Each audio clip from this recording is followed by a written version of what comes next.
Being that we have a quorum present, we will call the meeting to order. Ms. Gale, if you will call the roll. Mr. Akuma? Aye. Mr. Reitinger? Here. Ms. Ward? Mr. Webb? Here. Thank you. All right. If you all will join me for the pledge.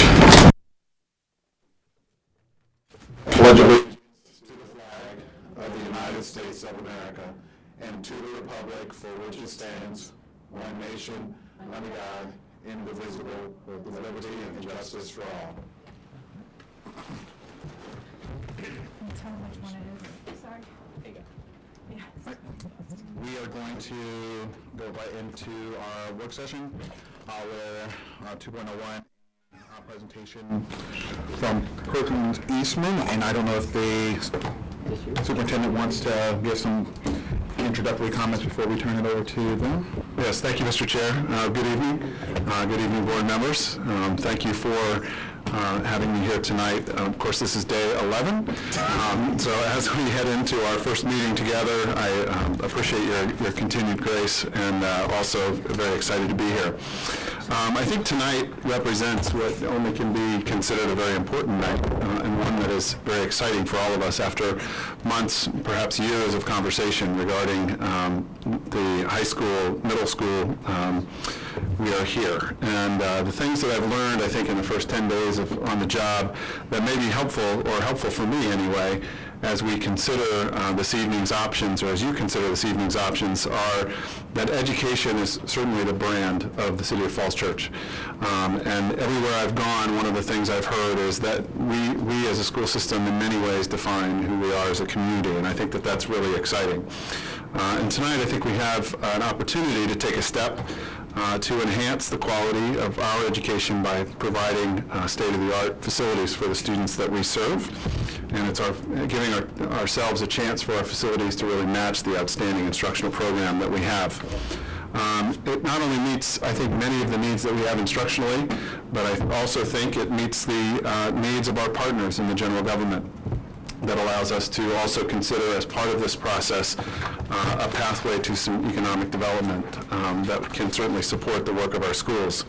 Tonight you're going to see 5 options, and I would suggest that none of them are perfect, but all of them I think are exciting and not without their own possibilities. And again, I think that we have an opportunity tonight to really dig in to see some things that can be very exciting for us. As you're reviewing these tonight, and we're going to ask Perkins Eastman to do the review here in a few minutes, I would just remind the board that these are conceptual in nature. And as we continue down the path, when we get moving further forward in the process, at that point we have an opportunity to become more refined in what the actual buildings would look like inside and out a little bit more discreetly. So as you're looking at the plans tonight and as you're looking at the options tonight, I would ask you to, in many ways, sort of get on the balcony and sort of look at it without getting too far down into the weeds, but really look at it for those possibilities of what can be. I see the evening in many ways sort of going in 3 phases. Phase 1 would be the opportunity to hear from Perkins Eastman to share, I think, in very great detail and complexity what they have provided for us in about a 45-minute period of time. I know that's not nearly enough time, but hopefully that can get us there. Give us a chance, or you all a chance as a board, to ask some questions and get some answers. And then the hopeful outcome for this evening is that we can begin eliminating some of the options.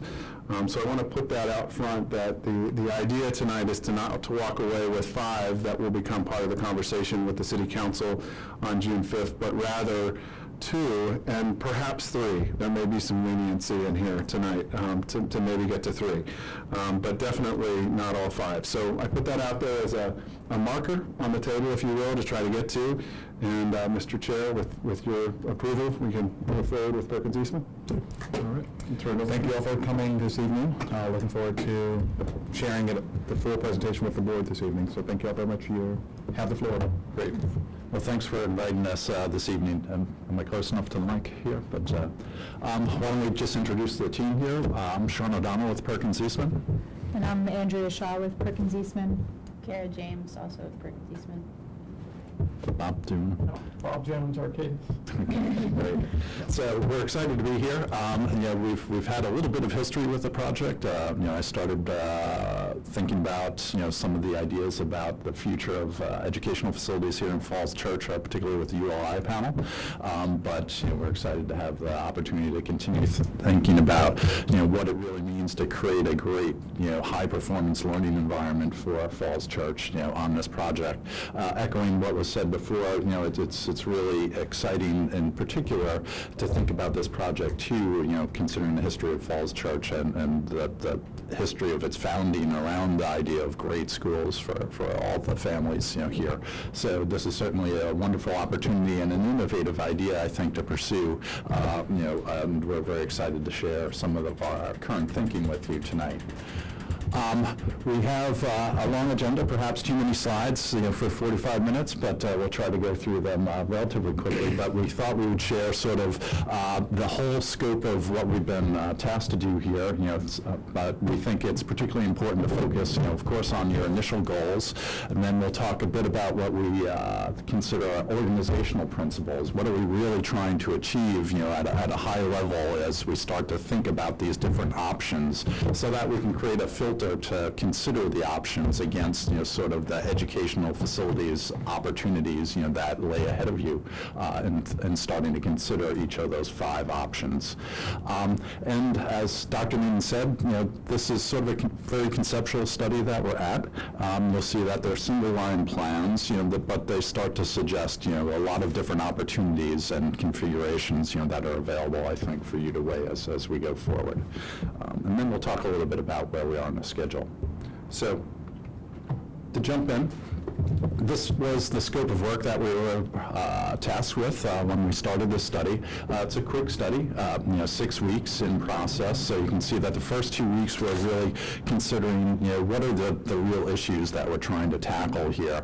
What do the ed specs tell us? What does the existing site conditions tell us? What are our goals, and what are those organizational principles that we should start to use to frame the options, that would follow in the following set of 2 weeks. So what you're seeing really tonight is an output of that creative analysis process, and the options phase, which is the second set of 2 weeks, where we've put together several options. You'll see 5 tonight. We've studied a few more that have sort of shaken themselves out over time for one reason or another. And then we'll also share with you some preliminary cost and phasing and staging implications this evening, to move towards, as Dr. Noonan said, the selection of a subset of what we'll share with you tonight as the preferred option or options. So some of the goals that came out of the workshops that we've done with the steering committee here, I won't read through each one of these, but I think it's important to recognize again, the commitment to academic excellence. That certainly is I think the ultimate goal of what we're pursuing this evening, and why we're talking about new facilities, particularly for the high school, but also thinking about the middle school as well.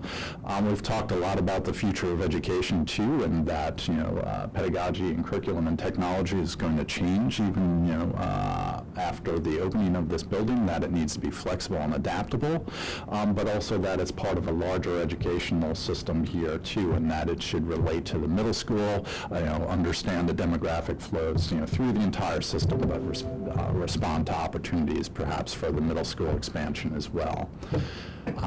The other goals that we see here too is that we're creating a campus here. Again, it's a campus of several institutions, and that includes the middle school, of course, but also the UVA Virginia Tech building is there as well. And I think on a coming slide you'll see that there's really an opportunity to create a powerful continuum of education here, such that we can even look back to the elementary schools as they feed into this campus, but then look past the high school process and think about what it means to have a collegiate, successful university career, as a student graduating from your campuses here as well. And maybe we can foster that even in the architecture of the campus that we have.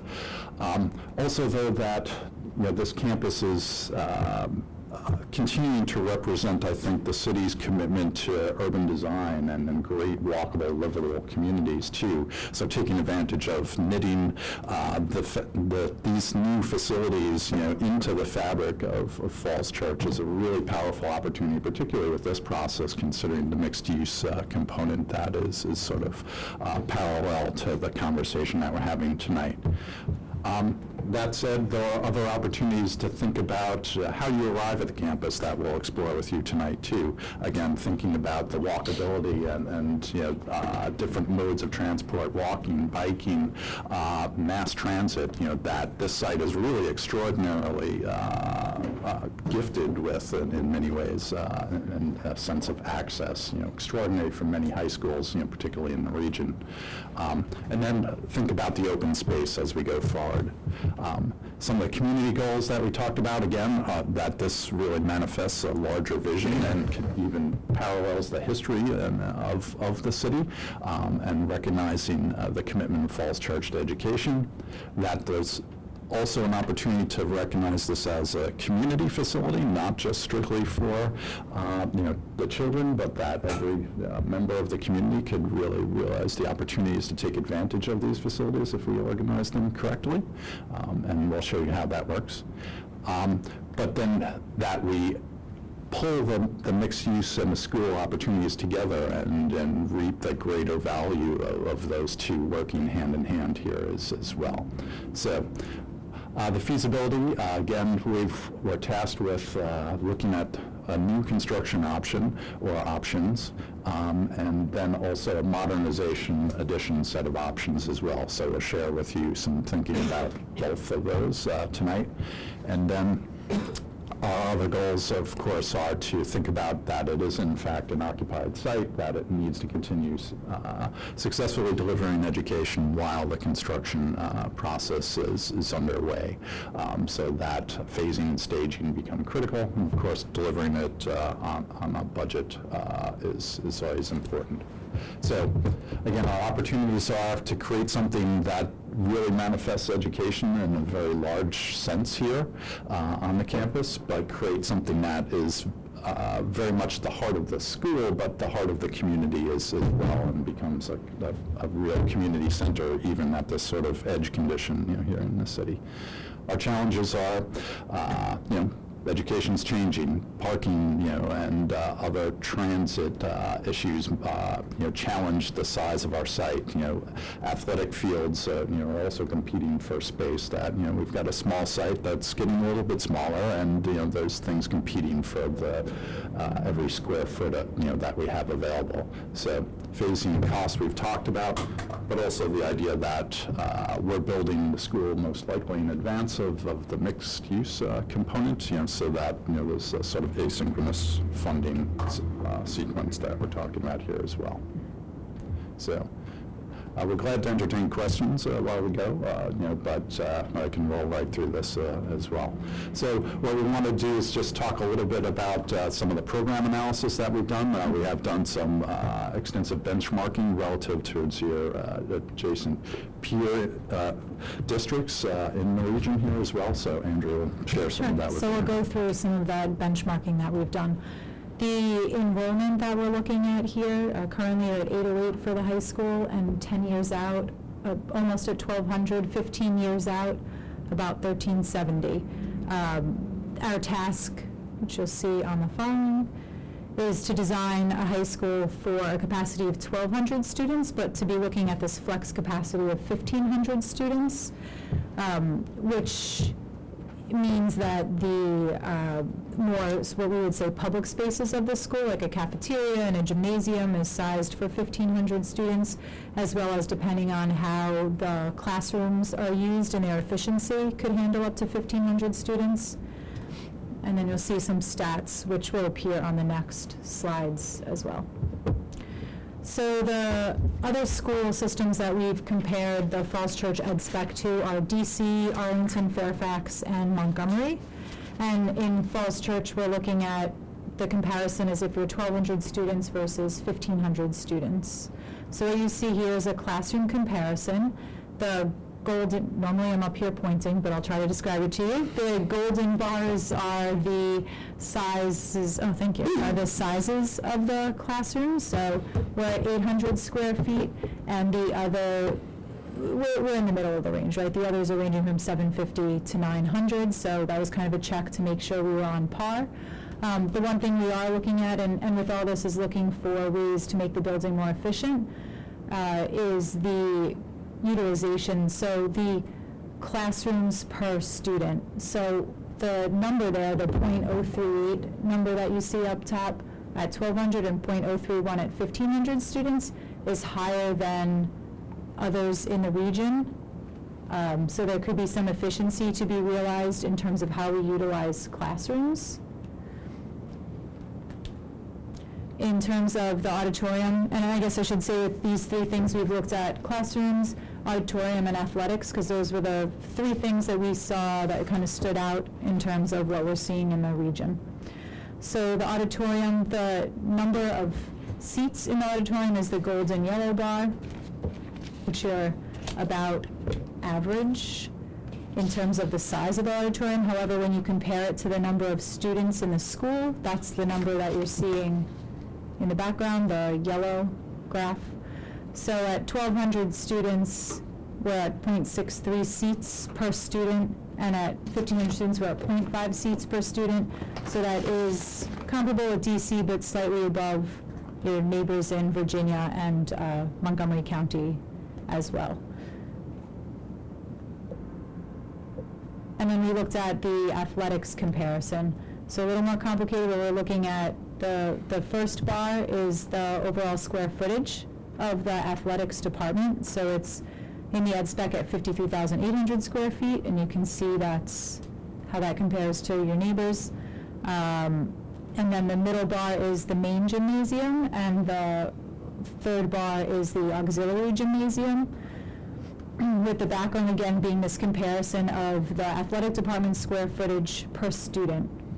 So that's a space in the building where we could realize some efficiency. Now, something to take into account, the main gymnasium seems like it's rightly sized, but the auxiliary gymnasium is larger than other school systems. I think a question to ask is also the community use in that space, and what would the community want that size to be?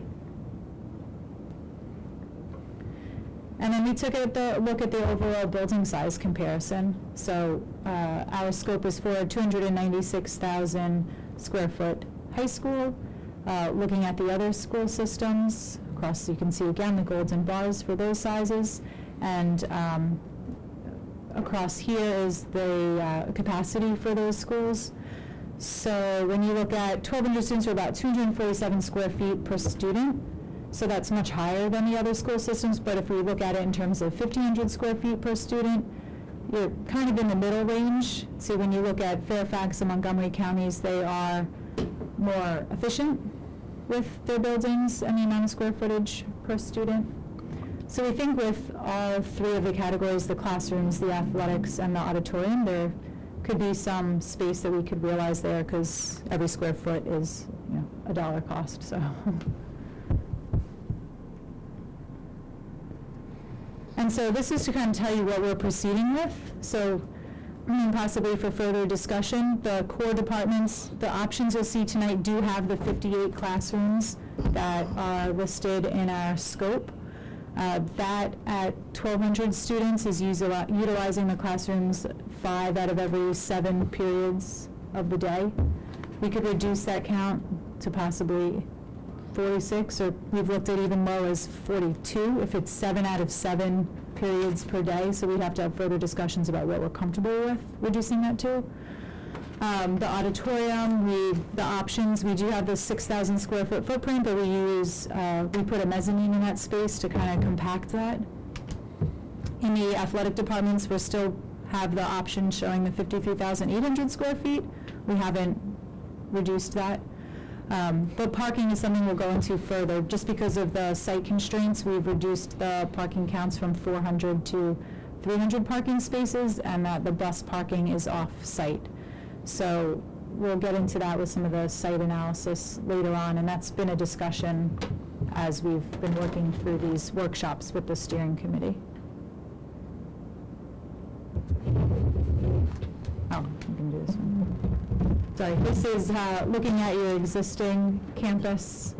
What we did, and we're not going to show it tonight, but in the first workshop that we had with the steering committee, we compared George Mason's high school campus to about 10 other campuses, ranging from local, large suburban campuses to more urban, sort of vertical campuses.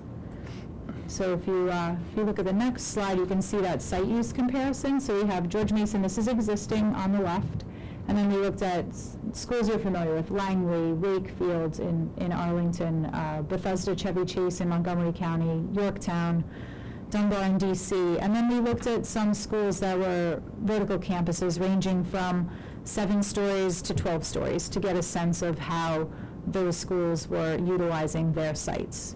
And I think where we've kind of landed is that, the new George Mason High School site, if the 10 acres is given to the economic development piece, is somewhere in this range here of what would be Bethesda, Chevy Chase, and Yorktown High School, where the site acreage drops to about 24 acres, and then the field's footprint possibly would need to be reduced. The footprint of the school comes down, which means that you have a more vertical campus, so instead of a 1 or 2 story school, you look at a 4 to 6 story school. And the parking count also challenging what the number of spaces is. Are there any questions on the slide? I know it's a lot to take in all at once. Okay. Several of us in this room have been looking at it over the past 6 weeks, so. I had a question on the previous, before this, you mentioned something about, even before that, you mentioned something about efficiencies and realizing efficiencies. My question is, are we being inefficient, or are neighbors cramming more kids into theirs to appear efficient? Because the last time we tried to be efficient, we lost space at Mount Daniel, and now look where we are. So I'm worried about the definition of efficiencies. Yeah, and the reason we did this is not necessarily to say that you should conform to, another jurisdiction's criteria.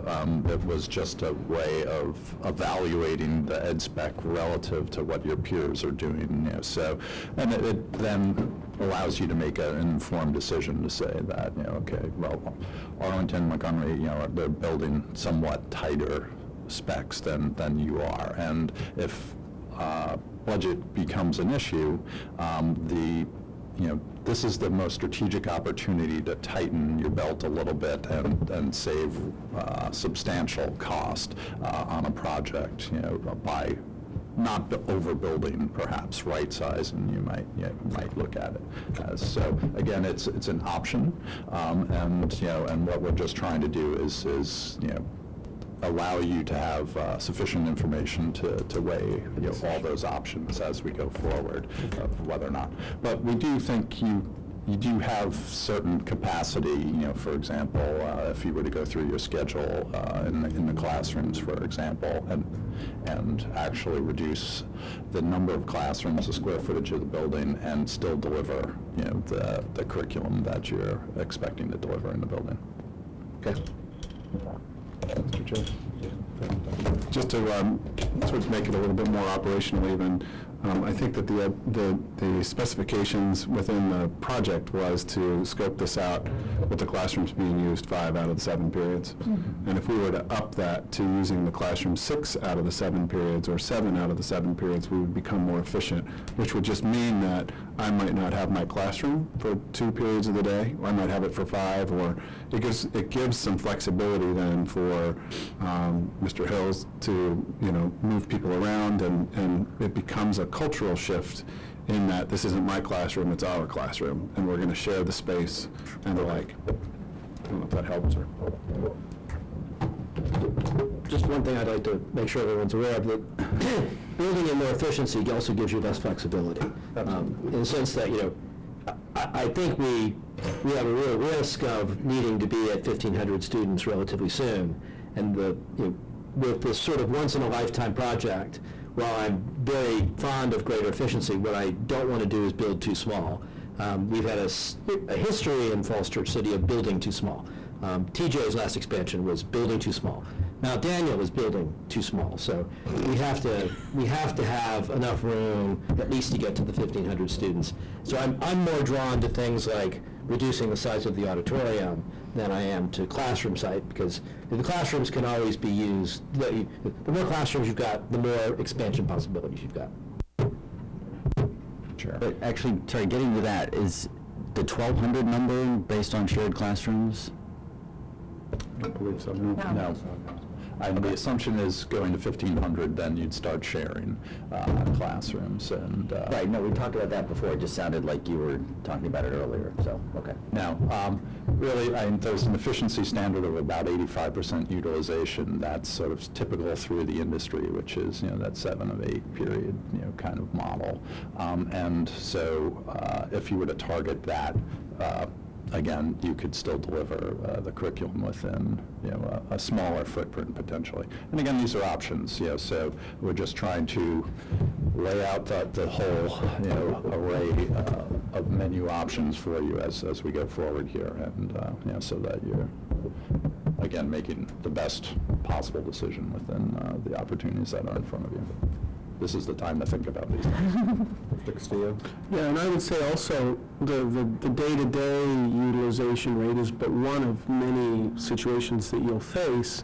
And I think having the flexibility, when you're doing SOLs and testing time, there are different demands for rooms. And so I think, as I said in a meeting the other day, they're dragging people off planes and people are fighting at 82, 85% capacity. So I think 100% utilization is really unrealistic at best. Yeah, and we certainly wouldn't recommend that, and it's virtually impossible, to hit 100%.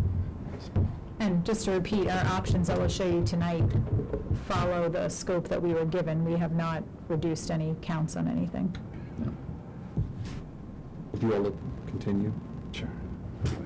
There we go. So we also continued the analysis on a number of different fronts as well. One is, again, thinking about the relationship of the campus to the rest of the city, and particularly with modes of transport to the city and the campus. And again, of all the, I think, 10 campuses that we studied, you have the most transit-oriented, by far, by virtue of close adjacency to the metro station here as well. However, you can see there are also other analyses here of various walking distances across the city. So a very, very walkable environment that we're in here as well.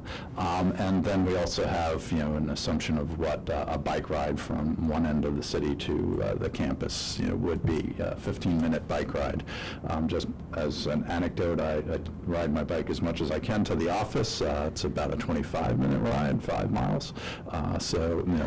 Across Washington. So, it's a very, very doable. It may not be the greatest down Route 7, perhaps, but there are other opportunities. The other thing to note, though, is the walk zone. For your campus is shown here in red. Arlington, however, would start providing busing at this point, so about half of the city actually would fall into the walk zone if this were Arlington. Arlington also does have a significant program designed to incentivize people to show up on campus with alternative modes of transport, biking, walking. Again, when we start to think about having a very tight site, that is perhaps slain in the future, that, if we weigh the options, do we want, greater academic program, greater outdoor space program, or do we want to, weigh parking in relationship to that? We've tried to look for other options on the parking. I just wanted to ask you, is this on? So I've lived in the city a long time, and I've seen Route 7, I see the traffic, and I see the buffer between people on the sidewalk and the road and a large stretch of Route 7, and it's literally a curb. I feel very uncomfortable with kids riding their bikes and walking down Route 7. Have you thought of doing anything, any suggestions that we could offer to the city, maybe to make improvements to Route 7 to make our school, our new school, more walkable? I think that's certainly a tremendous idea. It's beyond the scope of what we're doing right now. There was a transportation study working in parallel with us. And that said, I think it's Park Drive that runs parallel to that, a very, very generous right-of-way. There are other ways to go, or just down the OWT trail, from, sorry if I don't get that right, but, that, depending upon where you're departing, from that, certainly I wouldn't ride down Route 7 myself, but that there are other opportunities to work your way through, a much more appropriate and bike-friendly area of the city. I run and walk all in the city. I've been doing it for years, and I've seen over the years an increase in traffic and an increase in people less careful with their driving. And I feel like we'd have to do something along with, if we're going to make this a bikeable, walkable school, we can't just assume that it's going to be safe for children, and that's a big concern of mine. I see it. I drive by there every day. I see the traffic, that no one obeys the school speed limit. People run the lights. They make right turns on red from Haycock onto Route 7, and the children in the crosswalk, because I drive there every day on my way to my school where I teach. So I see this, and I'm offering anecdotal evidence, but it's something that I've observed over the years, and it's a big concern of mine. And it would seem a tremendous opportunity, again, thinking about how the community and the school are sort of knit together here. And when we were working in Arlington, too, the same concerns were arising. There weren't sidewalks everywhere, so how does the city and the schools come together to address, safe routes to school as a primary goal for the investment and these kinds of opportunities. So we would certainly agree with all of that, and I think what we're just trying to illustrate here is that those opportunities exist, and you can really maximize those opportunities, here within the. Just very briefly, the city has worked on a Safe Routes to Schools program for a couple of years now, so I know that is something that is a priority on the city side of making sure that between getting to our 5 schools as well as St. James being in the city, of mapping out and making sure that if students make the choice to walk or bike to school, that they're going to get there safely. So that's definitely, I know, is a priority that the Transportation Advisory Board and the city has been working on to do as well. We're looking at improving the sidewalks. That has been a part of it, but I know that's adding sidewalks is sometimes controversial, depending on the neighborhood. But I know that has been, adding sidewalks has been discussed before in certain neighborhoods, yes. Ms. Lawrence? Could we at some point ask the city to give us an update on that? Because the Safe Routes to School program, that was done, 5-6 years ago? And efforts toward implementing it, I've just not seen. For example, North Oak and Northwest going up to Mount Daniel, they had great ideas for a crosswalk to make things, safer, and for a variety of reasons, they've just never done anything. So if they're actually moving on the Safe Routes to School, I'd love to know that, but as far as I know, it's sort of sitting on a shelf. Okay. And we can do that, and ask the city at a later work session this summer to give us an update on that, but we're going to do that. Thank you. And just to continue that on the site, I think right now the site is not the most pedestrian-friendly, or bike-friendly, nor metro-friendly. So I think this is again becomes the real opportunities of rethinking this site. Is all the connectivity that could exist, to make that a better experience arriving on campus and then walking perhaps through the economic development zone and then arriving at the school. So it starts to suggest a different way of knitting it into the fabric of the city, much more in appropriate urbanistic fashion, again, with the walkable community that you have. So we start to think about this side as the opportunity, again, to knit it back into Falls Church, but also that we've got real opportunities and future development parcels here that are beyond our control, but certainly I think that probably have sympathetic needs, and desires to get to the metro system. So starting to think about those connections, through our site as well, and what it really starts to mean for the siting of our building is going to be important. And then likewise, we've got a major, sort of arterial here in 66 coming through. However, that has, certain deficits, perhaps associated with it. One, noise, two, particulate matter and other things coming from there. So we might want to consider this the back side of the campus versus, the front and, and the more appropriate side to think about civic presence, for a new school building.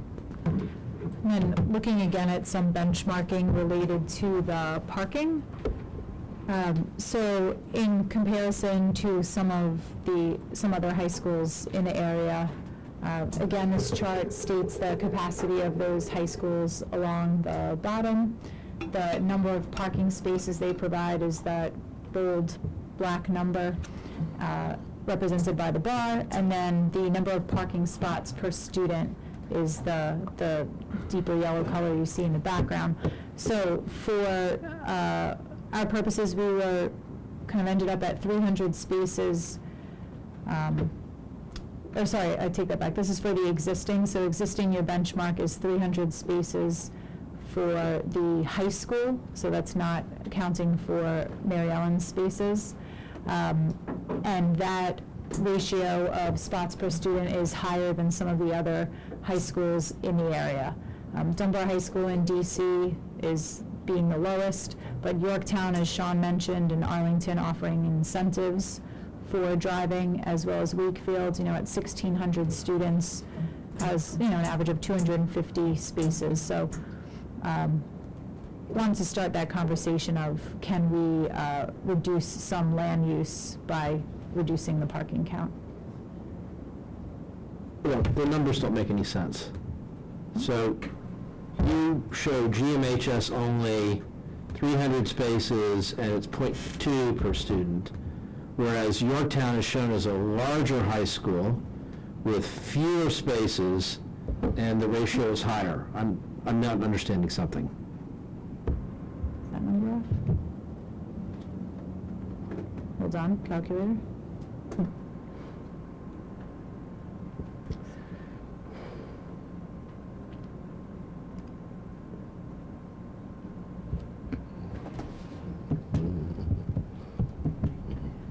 Yeah, that might have, I have 0.15. Drops. So, So it's closer to what Bethesda's. yeah, I think what was happening was, because this related to images we had earlier, in an earlier workshop, was there's actually more spaces at Yorktown. There's, what is it, 350 or something, but they're for the community piece.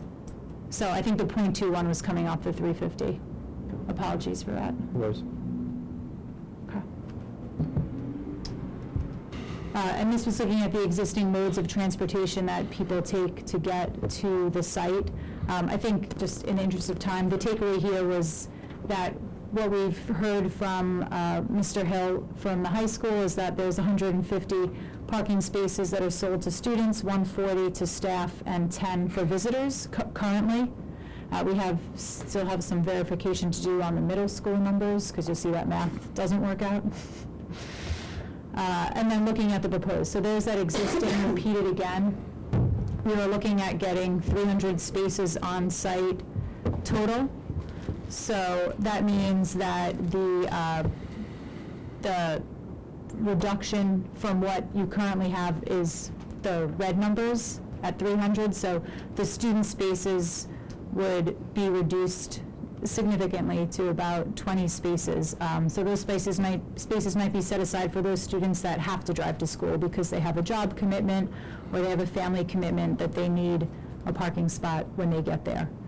And then we allotted a little more spaces for staff parking than there is currently, so going from 140 to 165, anticipating an increase in staff for the larger enrollment.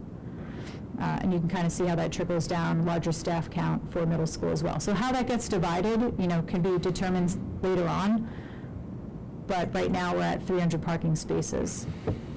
And that was to avoid structured parking.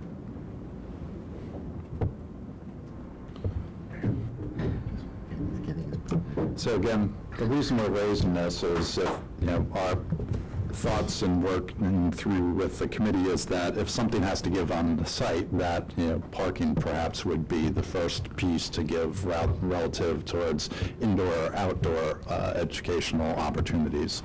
So again, a recommendation, here considering the walkability, that's inherent in the Falls Church, community as well.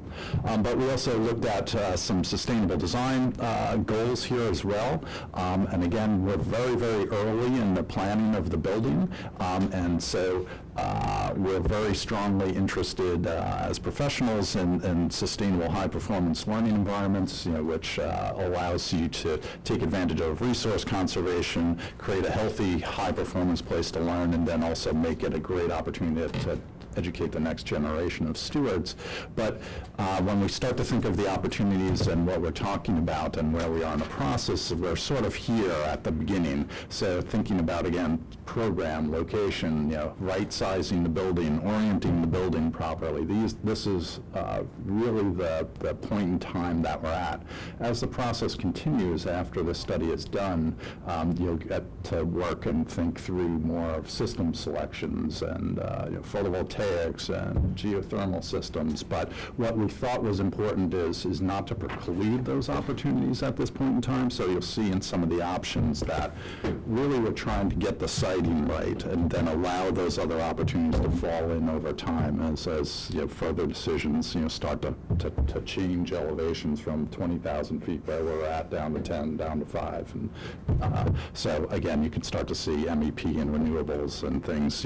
These are conversations you'll have as I'm sorry. it develops. Go ahead. Let me just add something, and I'm sorry, I know this is just the big overall thing, but I just wanted to point out, with respect to parking, this is something you may want to consider in your future designs. We have a lot of public use of our spaces, and we also have evening things happening, sports events, theater, various events that take place at night, and there's never ever enough parking in the evening. Yeah, we did. And I just want you to consider that. I know you're thinking about during the day, and that makes sense during the daylight hours, but in the evening, it's a very busy location. The other thing that we didn't show, though, is there are 2,000 parking spaces directly adjacent to your campus, both in the Metro lot and UVA. If we can get them. So again, If we can get our hands on them, so, that'd be good. yeah, I understand. All that's incredibly complicated, but again, we're just trying to give you the decision factors. You can certainly pump up the parking, but something else, potentially has to give relative to that, and we'll show I you some. I want you all to be Sure. aware of the, I don't know if anyone So- ever informed you what happens in the. Yeah, we've had discussions in that workshop, in the workshop groups, and the other thing that was mentioned is whether spaces in that economic development piece are made available to the community after hours, since it'd be just That's a adjacent. good point, too. So, just circling back again on some of the orientation criteria, so again, these are the high-level kinds of decisions that, we can make at this point. Orienting the building relative to the sun is a major opportunity to save money through, again, you can see up to 7% of your energy budget, could be conserved simply by orienting the building properly. So it doesn't overheat when the east or the west sun is low in the sky, and it's hard to protect the building from it. So that's simply just thinking about resource conservation, where you're putting your energy budget.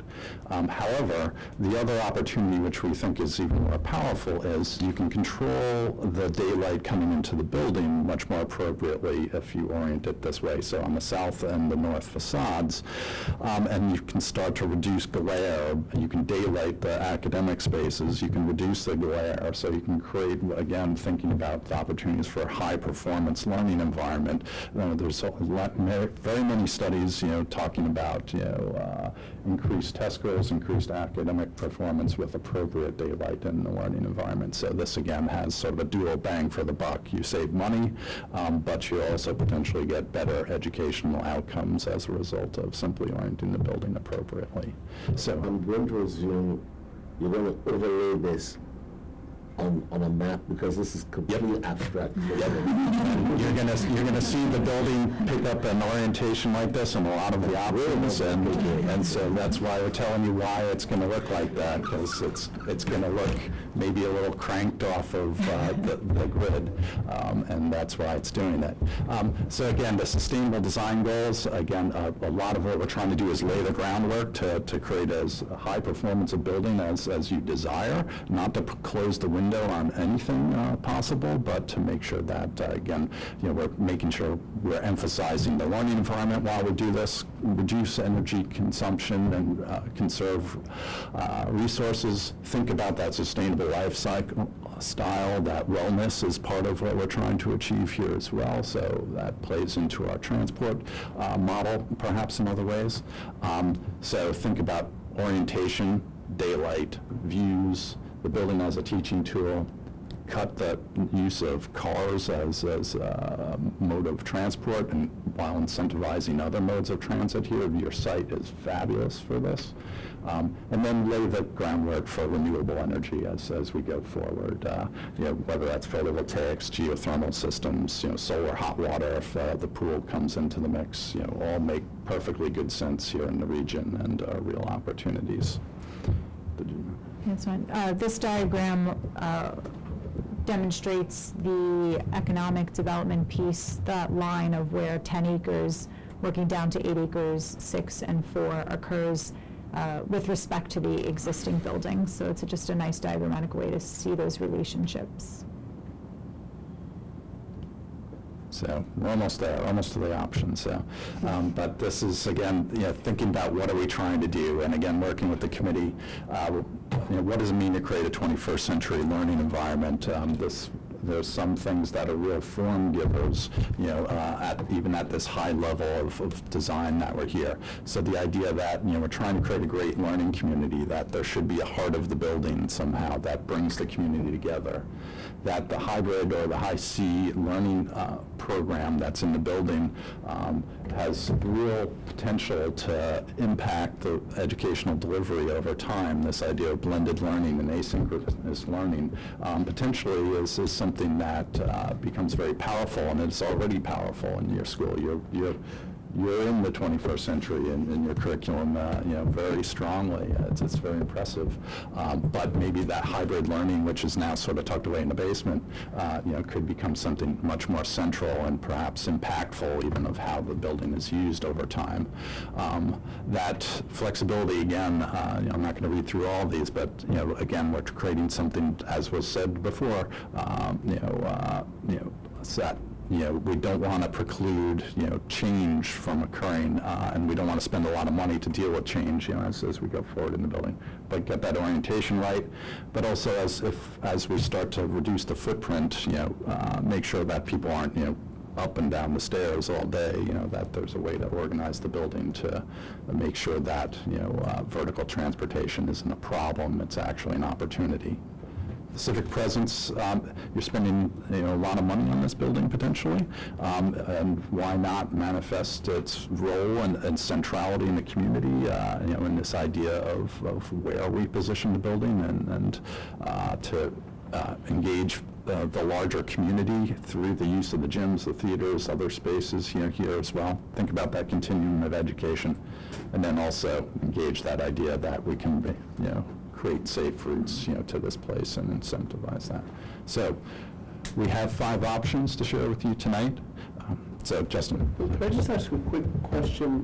One of the issues that comes up often in terms of community feedback is the interaction of the commercial development and the school and security issues. The center of the community is, they're not necessarily mutually exclusive, but there is some tension there. Any thoughts about what challenges that will present going forward? It's a good question. I think there's an opportunity really to engage the two and put them together. Right now, the campus is very suburban, let's say. It's surrounded by parking. It's isolated from anything on its perimeter, partly by the parking. And, I've ridden my bike there for community meetings, for example, and frankly, the least safe part of riding my bike, with the 15 miles from my house, there was, I think, going across the parking lots, to get to the front door. So I think the building engaging the infrastructure of the city and sidewalks and other things is a real opportunity to allow people to very comfortably come into the building in contrast. But safety and security is also seen and being seen opportunity. Right now, I suspect if you were trying to get to the metro and walking across the site, you feel very exposed there, and it's dark and foreboding, and I think we have the opportunity to have a lot of eyes on where people are and what they're doing in the environment here. That would be a very positive safety and security complement to what you're trying to achieve here too. So, and there's, again, thinking about UVA and Virginia Tech is isolated on its site as well, and if we can, maybe your students are taking graduate or undergraduate programs in that building or vice versa. I think there's a lot of real estate in that building that's not being used during the day, I suspect, because their peak is probably 5 o'clock and on. So there's excess real estate there, even if we wanted to use their classrooms, potentially. School Without Walls in Washington does it with GW. So, and again, these are hard deals, I know, to strike, but, there's opportunities to have, again, that continuum of walking to UVA and taking a course there, perhaps during the course of the day down a pleasant street that feels safe and supervised. So I don't know if I've answered your question, but I think, there's real opportunities to take advantage of. So what we started to do, and this is a study being done by another firm, that's working on the urban design piece.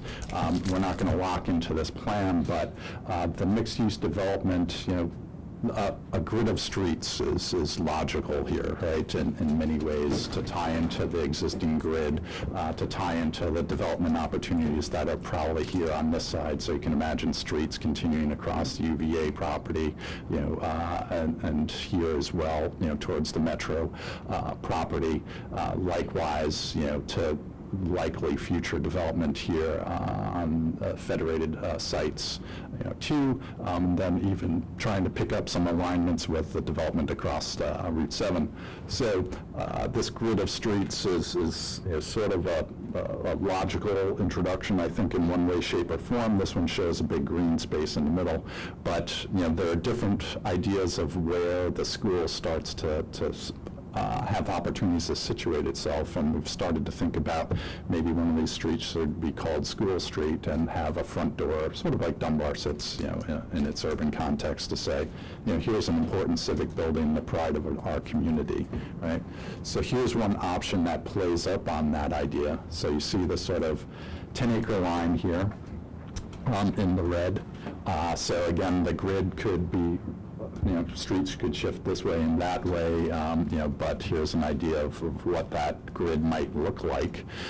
Here's Mary Ellen Henderson, just by way shape. The stadium is in its existing configuration here too, and this says, what if we did make this street School Street, that runs by Mary Ellen Henderson, and took advantage of the opportunity to build a new building in one phase, and we'll talk about the phasing as we go forward, which would put the public space here off of, that idea of School Street, sort of at the terminus of the current entry, which would be reconfigured as a more walkable, organized street, and in the front door of the new campus here.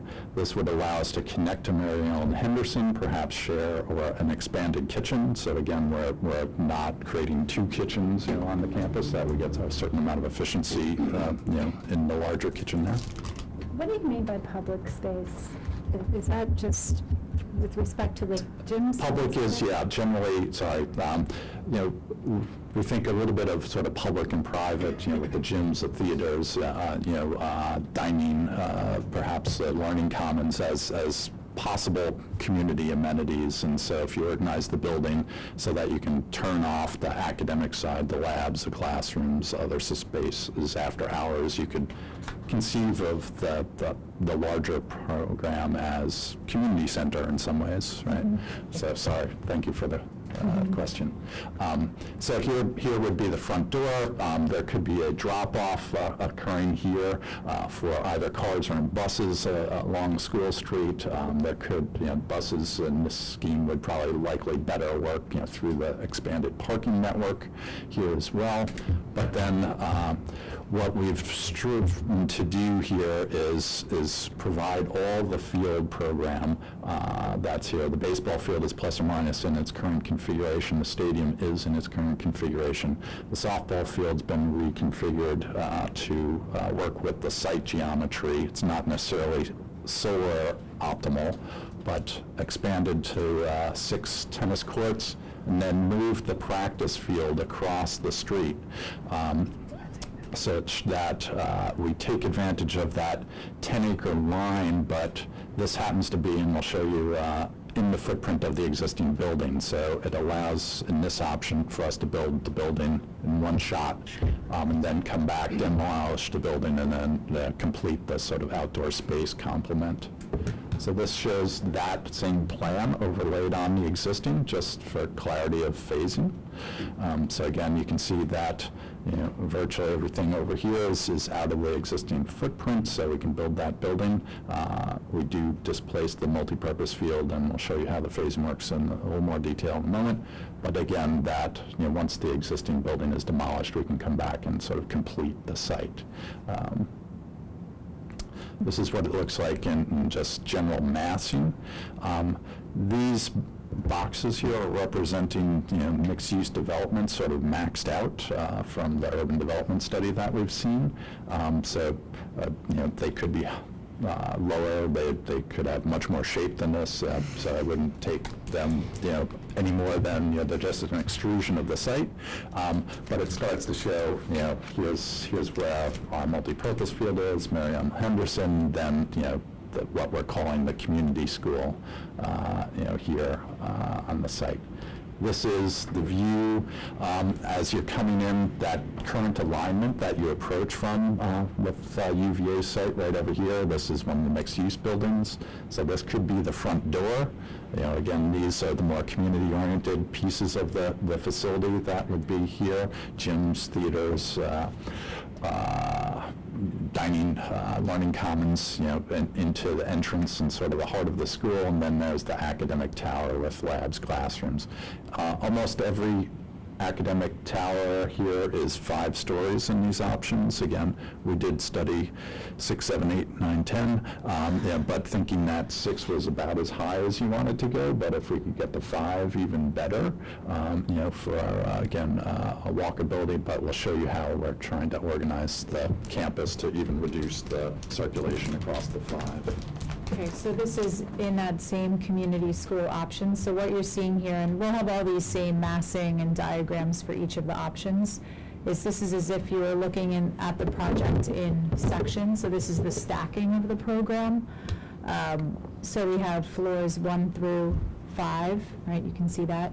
So on the main level of the building is the administration, the dining with that heart, that learning common space of the building, the auditorium, the main gym, and some other athletic spaces and performing and visual art spaces.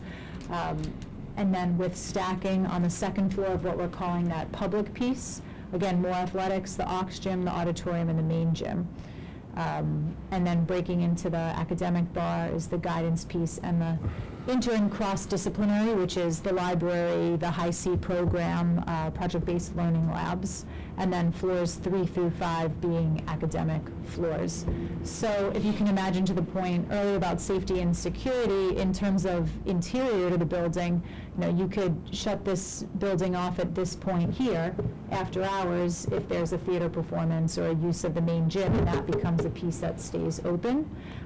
And also, if you decide, in the future, if there's more sort of community use of maybe the high C spaces, and for maybe it's a summer program or something, you can also shut that building off from floors 3 up, and then the first 2 floors are open after hours.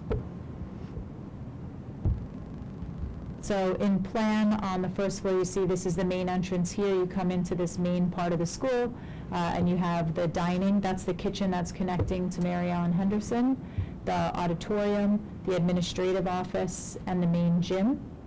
And then the visual and performing arts on the remainder of the first floor under that academic bar. You come up, a stair to the second floor, and again, there's more athletics, the aux gym, mezzanine into the auditorium, and we've floated the idea of a potential raised running track in that main gym if you wanted to open that up for community. And then the library and the high C program on the second floor, with 3 through 5 being academic. So as we were saying earlier, these are very early concept phase drawings. So for example, the academic bar isn't going to be a straight corridor with classrooms, just on both sides. There'll be nooks and things that will be expanded upon for, little pull-out social spaces and offices and conference rooms and things like that. So. And then if we look at the staging, so we are working with Davis Construction, who helped us look at the schedules as well as the costs and the phasing. So in all these phasing plans, we look at the construction of the school and the fields simultaneously. It would actually be broken up into sub-phases. So as we get more detailed into these, you could say, all right, we will allow our softball field to be used for staging, and then, or a baseball field, and then the rest of the fields aren't impacted. So there's decisions to make about how the fields and how parking's impacted during construction. But for the purposes of this, we've lumped them together. So in 2 years, 4 months, is the construction of the new high school, along with all the parking and fields work.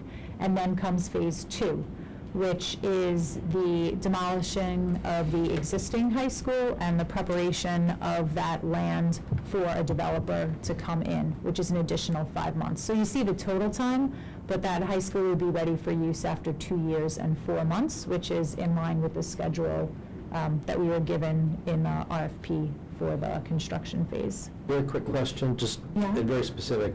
Is the north end of School Street, as you've shown that, is that on school property right now, or is that on Virginia Yeah, we can go to the overlay, because that shows it. So that is kind of half and half, Straddling line. straddling it. Yeah. The football field is so close to the property line that it makes it difficult to get it entirely on school property.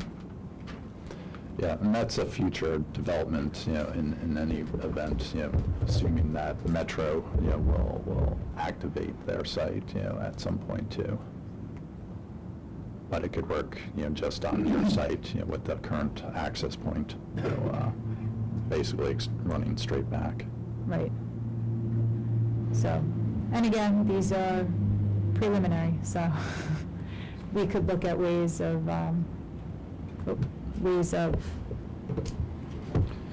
So the creating entry. The second Sorry. option is Community 2. It actually was a variation on a theme that the committee had raised. What if you flipped the public space and the academic space?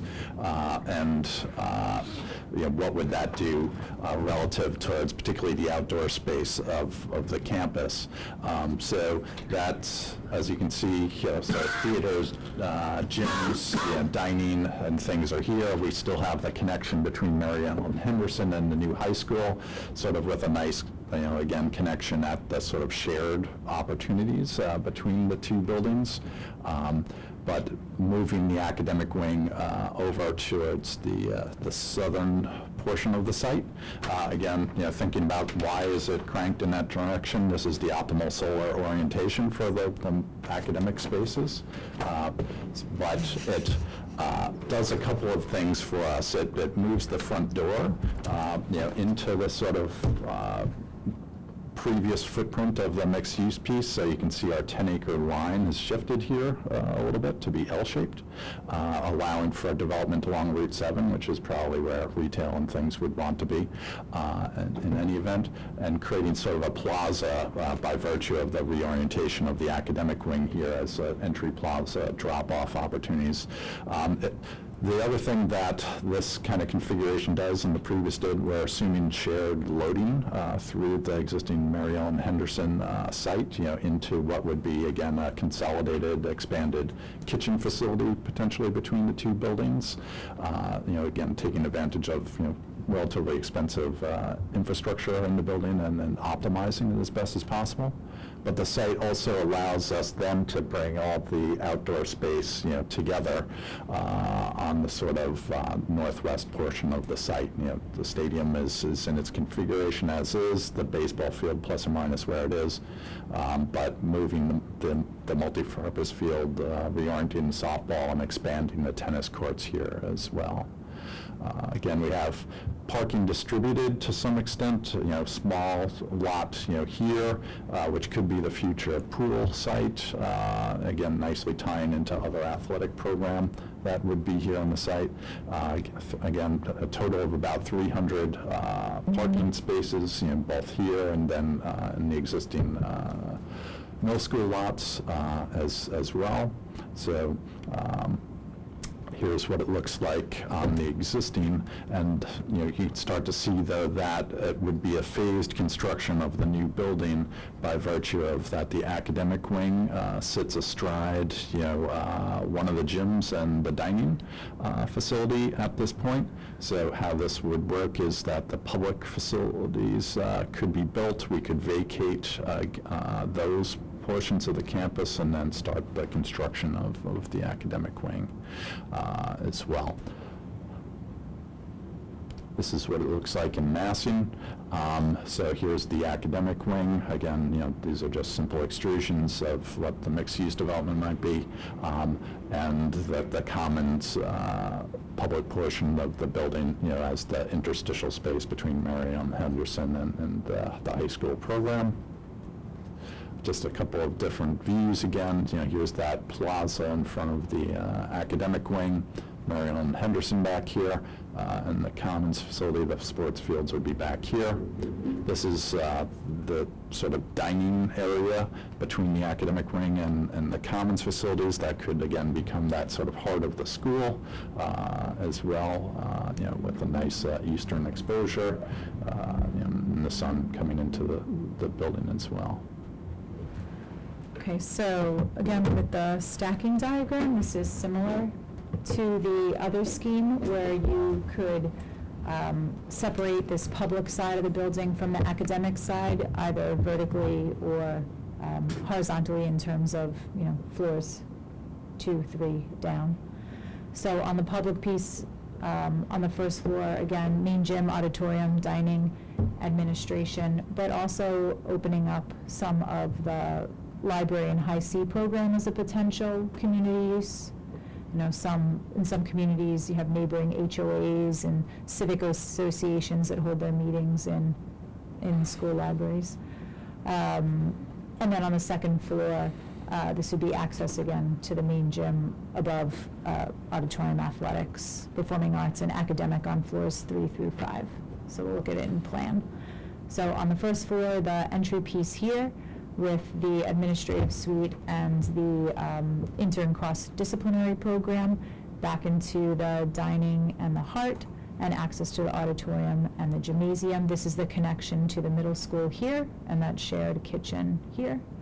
And then on floor 2, the athletics and visual arts and library program on the second floor, with the entrance to the mezzanine of the auditorium and some more athletic programs on the second floor. And then the third floor is the auxiliary gym and some more for performing arts spaces. And on floors 3 through 5, the academic bar. So in this scheme, the high school and the middle school could be connected on all 3 floors of the building, with the public piece, what we're calling the public piece, being that connection point, so that the middle school classrooms are separated from the high school classrooms by that bar. Does this still leave 10 acres for economic development? Depending on where you draw the line of whose property the streets fall on, it's 9 or 10 acres. Okay. So, yeah, it comes down to where the streets, who you say owns the streets.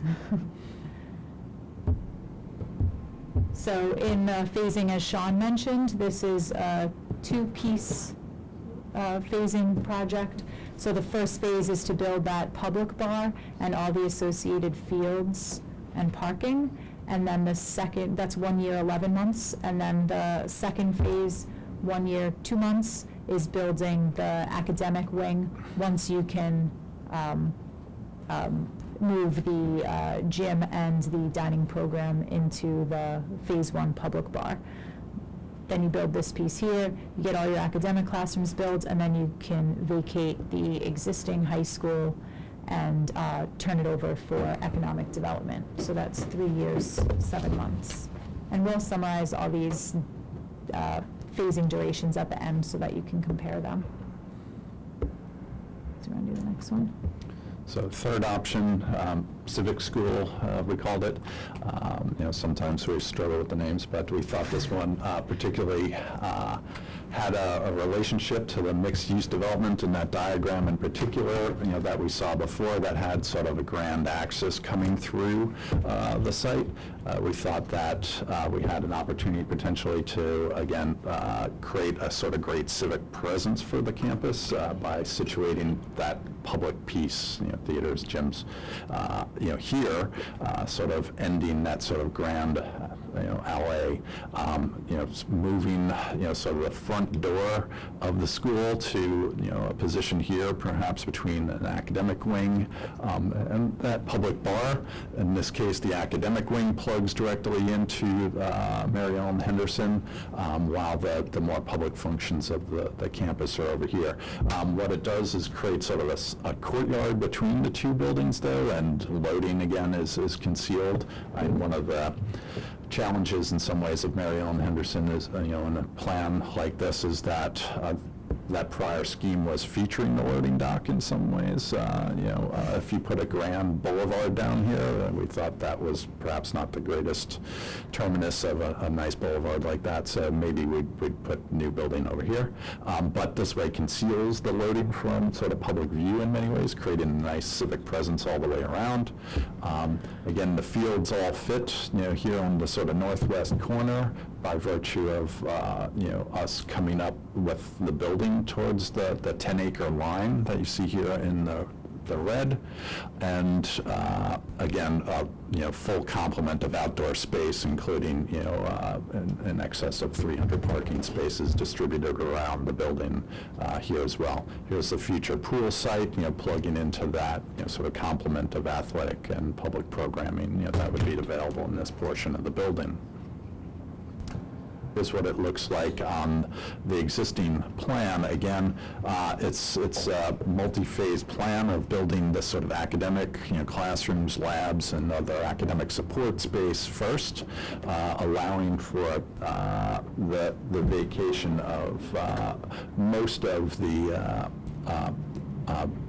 academic building here, and then allowing for the phase construction, second phase of construction of the academic program, or the So here's the massing again. This is the community piece, gyms, theaters, at the end of that sort of boulevard, that might be rendered in by the mixed-use development.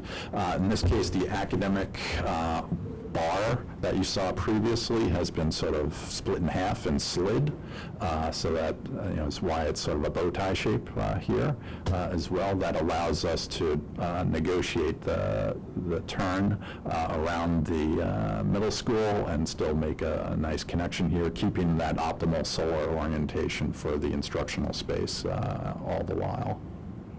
A couple different views. Again, here's the end of that boulevard, onto what could be a very pleasant facade of the building, and seeing again the sort of public pieces. Here would be the front door with a gracious entry plaza. So thinking about how children come in and out of a building, that they don't just spill straight onto a sidewalk, that they spill into perhaps a public space, a great place to linger and hang out. Or community could use it as pre-function space as well. So again, a gracious way to enter the building in a safe and appropriate manner. And looking at that stacking of the building, this scheme has the cleanest sort of separation of public and academic if you want to just have the public side open in terms of gyms and auditorium. That bar has that, as well as the aux gym and some additional performing and visual art spaces on the 3 floors. And then the academic bar, again, has this heart and this common space with dining and admin on the 1st floor, then the library and high C program on the 2nd, and academics on 3 through 5. So if we look at that in plan, this is the piece here that's facing the economic development with the entry here as Sean described. So you have these athletics and auditorium spaces, and then you could imagine, that this could be closed off after hours, and you could come in here for, this spring concert or a basketball game or something like that. And on this side, that common space with administrative and guidance offices, dining, which would have a view out to the fields, and then kitchen and service connection to the middle school. So on the 2nd floor, again, the library and high C program, and the aux gym, and the upper levels of the main gym and the auditorium. On floor 3 through 5, the academics on the north end, and then in the public bar, some additional art and athletics programs. Going back to what Sean was talking about earlier, when you have a school that's not just 1 or 2 stories, but 3, 5 stories, we're looking at ways to bring kids across the building, not just up and down all day, but to have activities throughout the school. So coming across, So now with this option, as Sean was saying, it's 2 phases, is one approach, and that's what we've estimated with Davis Construction, that the first phase would be building the academic piece here and renovating the fields and the parking, and the second piece being the public bar, with the last piece being the economic development, meaning demolishing the existing school and preparing the land for that. So that's 3 years and 7 months, and does not require any trailers.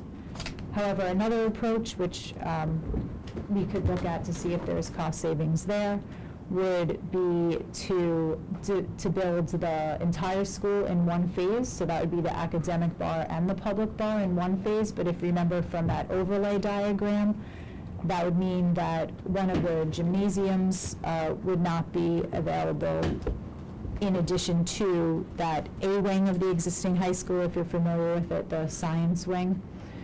Would need trailer space as well, but that does reduce the construction time. So like the first scheme, you could be in the new school quicker as opposed to the phased approach.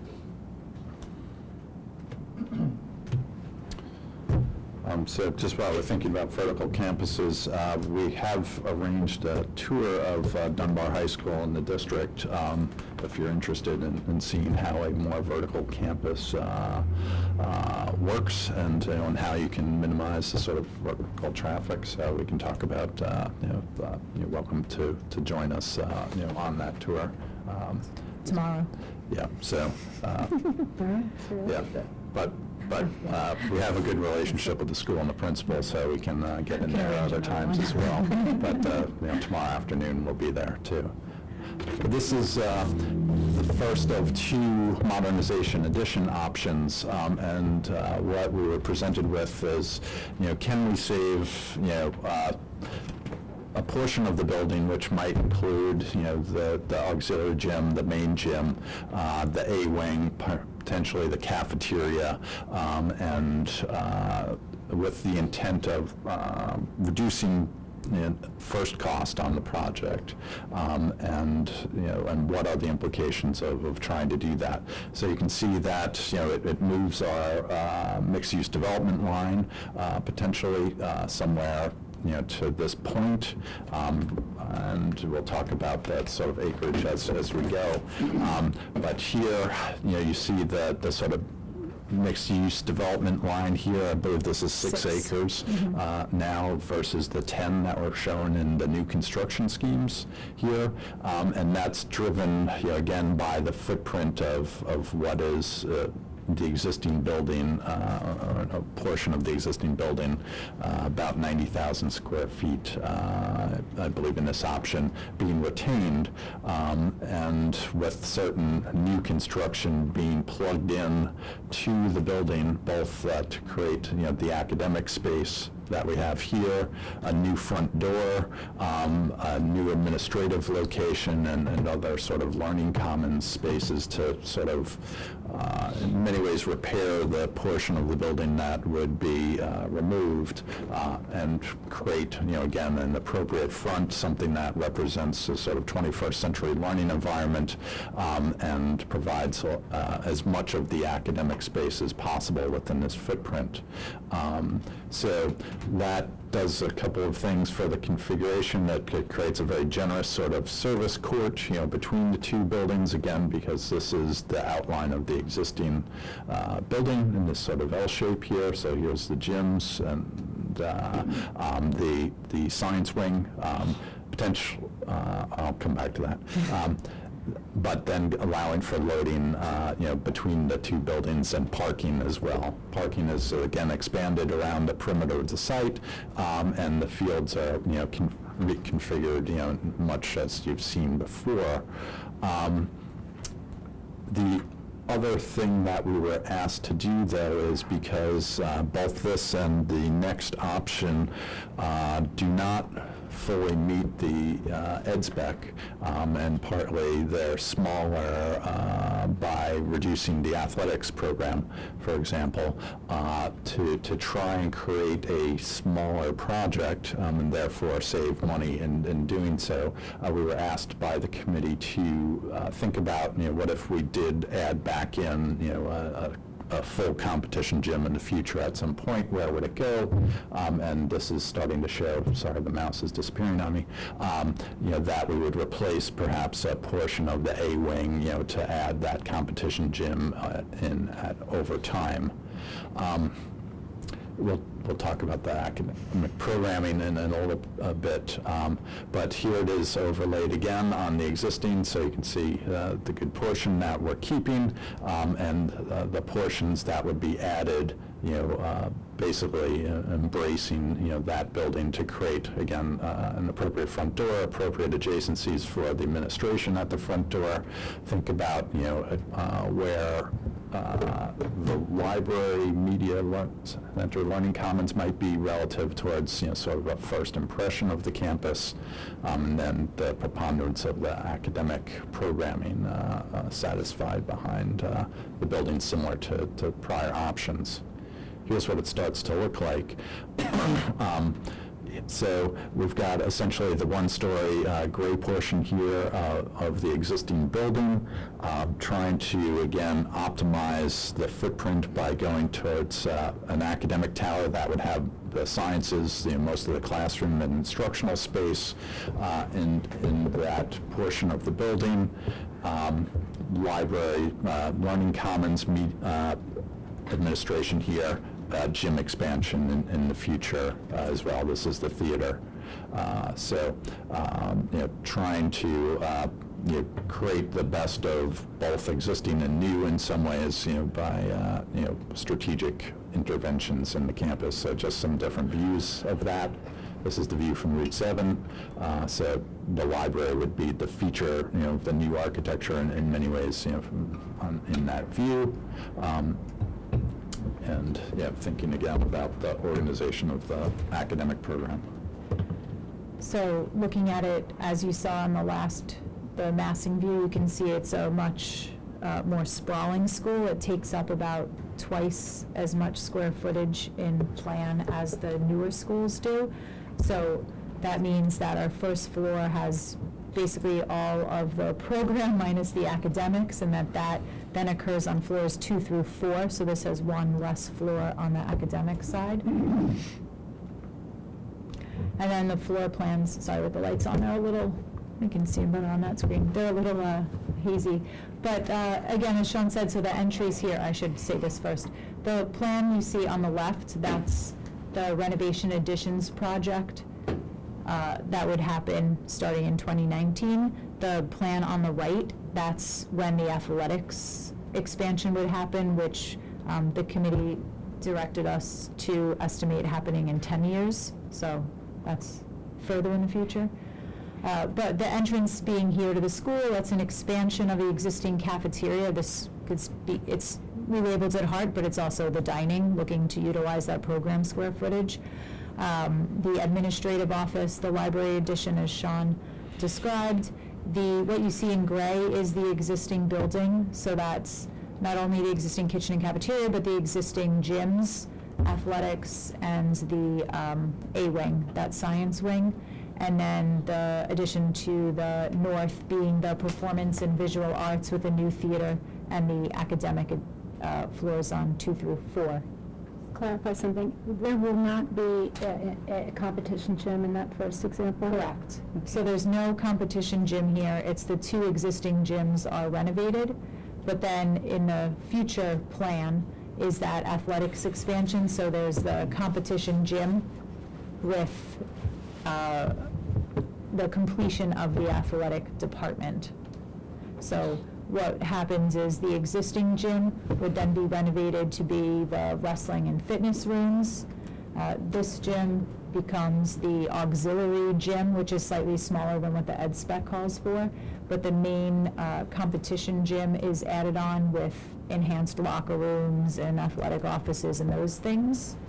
That does require demolition of part of the existing building, and then looking towards a future pool space that could be added on would also require some further demolition of the existing building.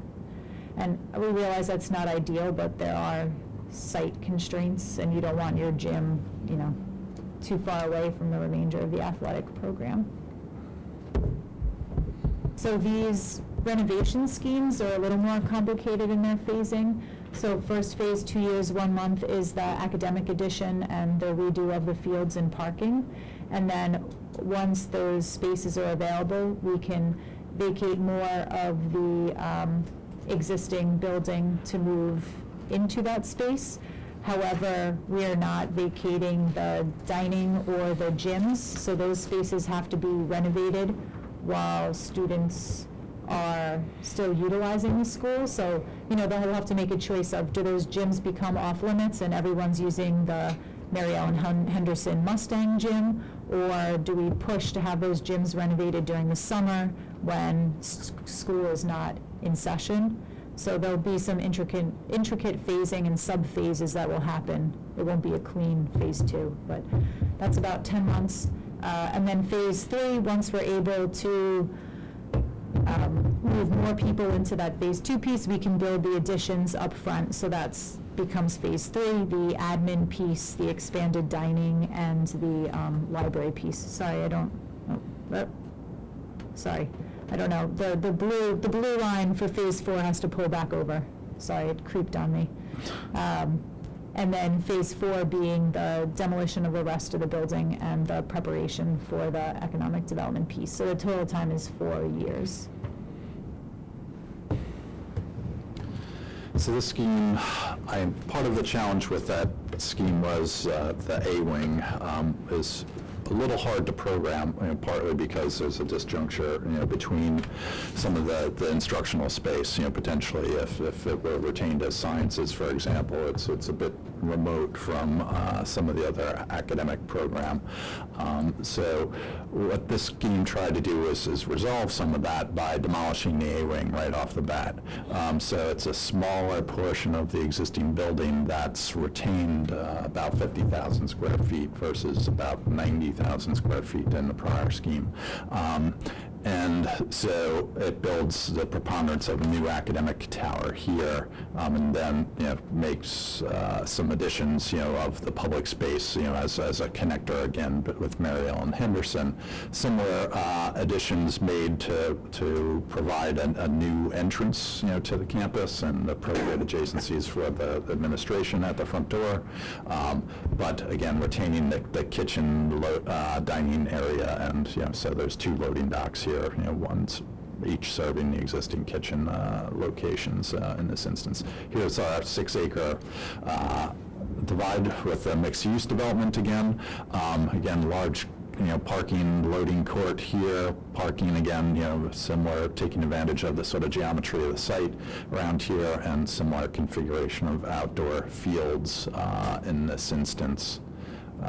So here it is overlaid on the existing. You can see the footprint of the new academic wing on top of the current one-story or one-story-ish A wing, and some of the existing facilities, including the 2 gyms and the dining here as well. The roofs are different colors that's in the aerial, and that's why things are changing colors here. But again, new construction back here as a public facilities, and potentially the opportunity for the competition gym to come in the future, and the parking here as well. So again, the massing, it has a very different presence on Route 7 by virtue of the academic wing sitting in the footprint of the A wing. You can see the gray is the existing building, new entrance here, administration, and the commons facilities, again, connected back to Mary Ellen Henderson as sort of the link between the 2 programs. Just a couple of different views of, more glassy front entrance and academic wings, and then background to the common facilities or the public facilities of the building. And then this sort of stacking of the school is similar to the last scheme we saw, the hybrid scheme, where the first floor has the majority of the spaces that are the non-academic spaces, and floors 2 through 5 have those classrooms. So in the first floor, the gray is the existing building. So here's the addition up front with the expanded dining, entry, and the admin addition. And when you come back into that building, that is the existing athletic department that we're retaining for now. This piece here is the addition that is academic addition, so the Career Center guidance and the library and high C program on floor 1, and floors 2 through 5 academic. And then to the north is the arts addition with the theater piece. But in the future, that's where we see we could expand on with the competition gym and possibly future pool down the line. And so this phasing is similar to the last one, where phase 1, you have your additions, so the public piece and the academic piece, along with the fields and parking. Phase 2 is the renovation of the existing school, that includes the gyms and the cafeteria. Then phase 3 becomes the administrative addition with the expanded dining, and then once that's complete, Phase 4 being the remainder of the school demolition and the prepping of the lot for development. So this is 3 years and 9 months total construction time.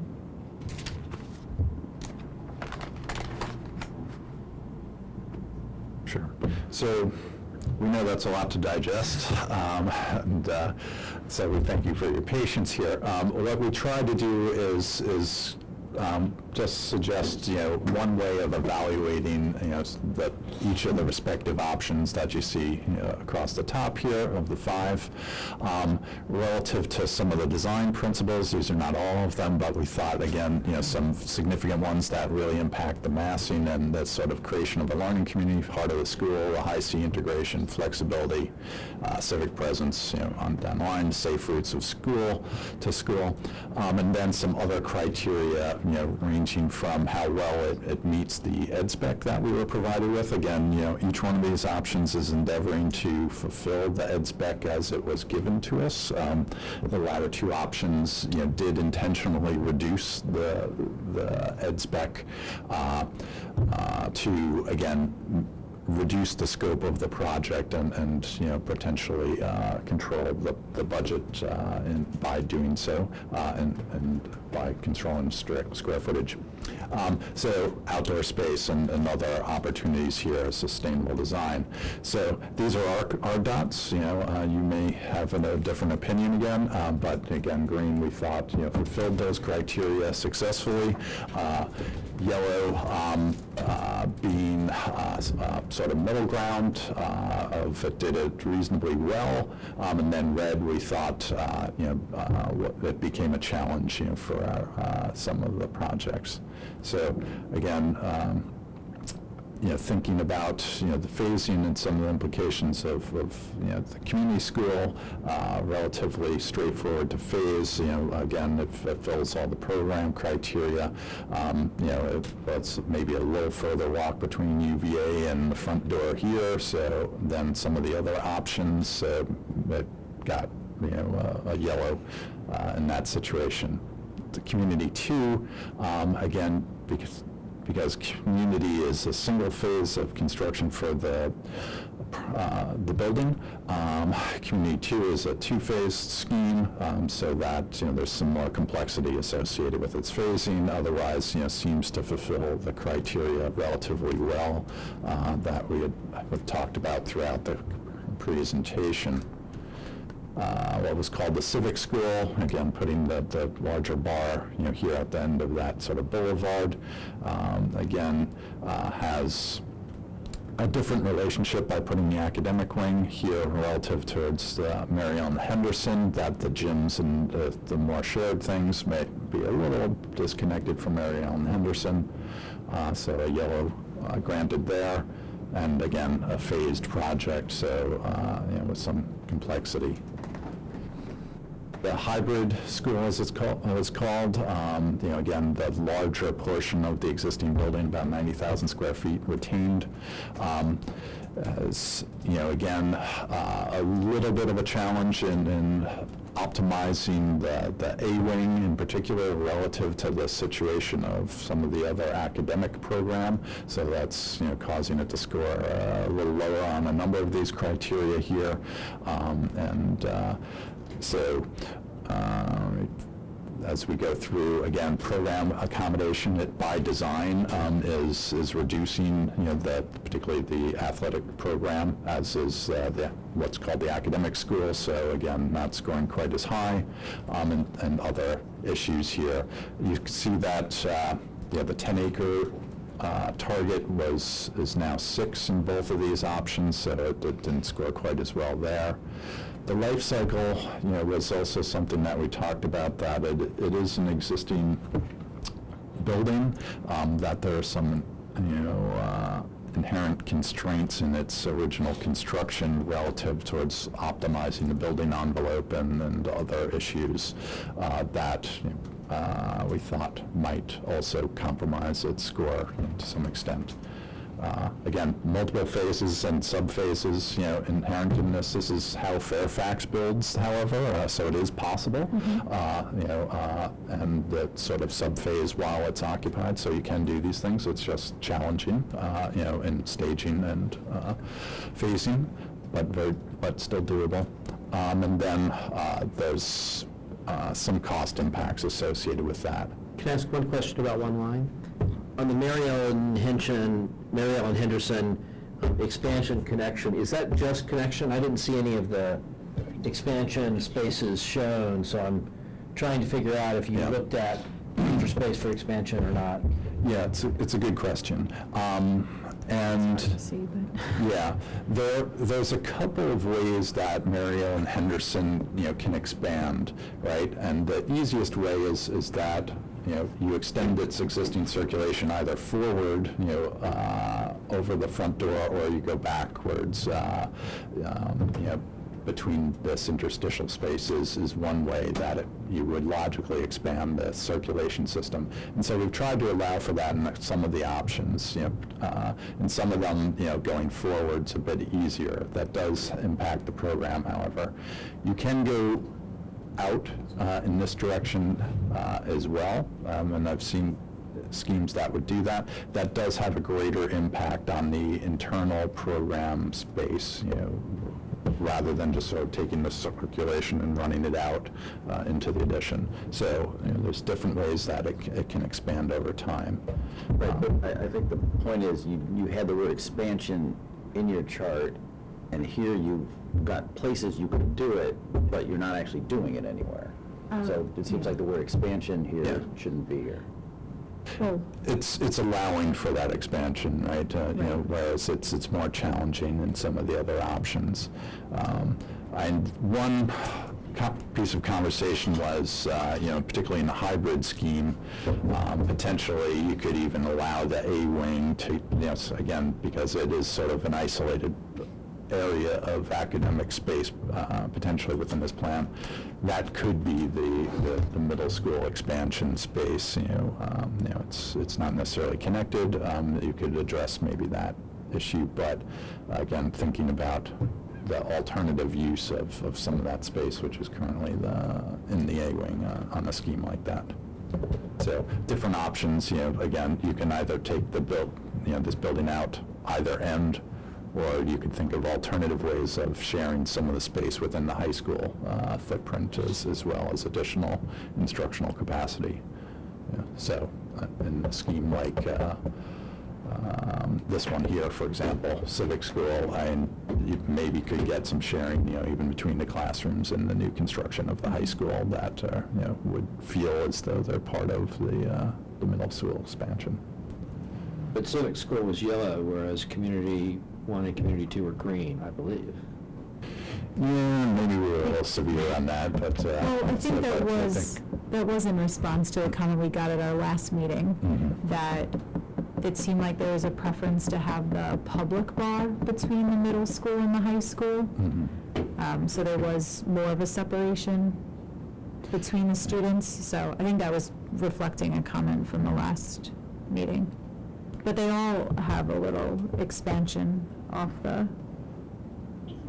southwest.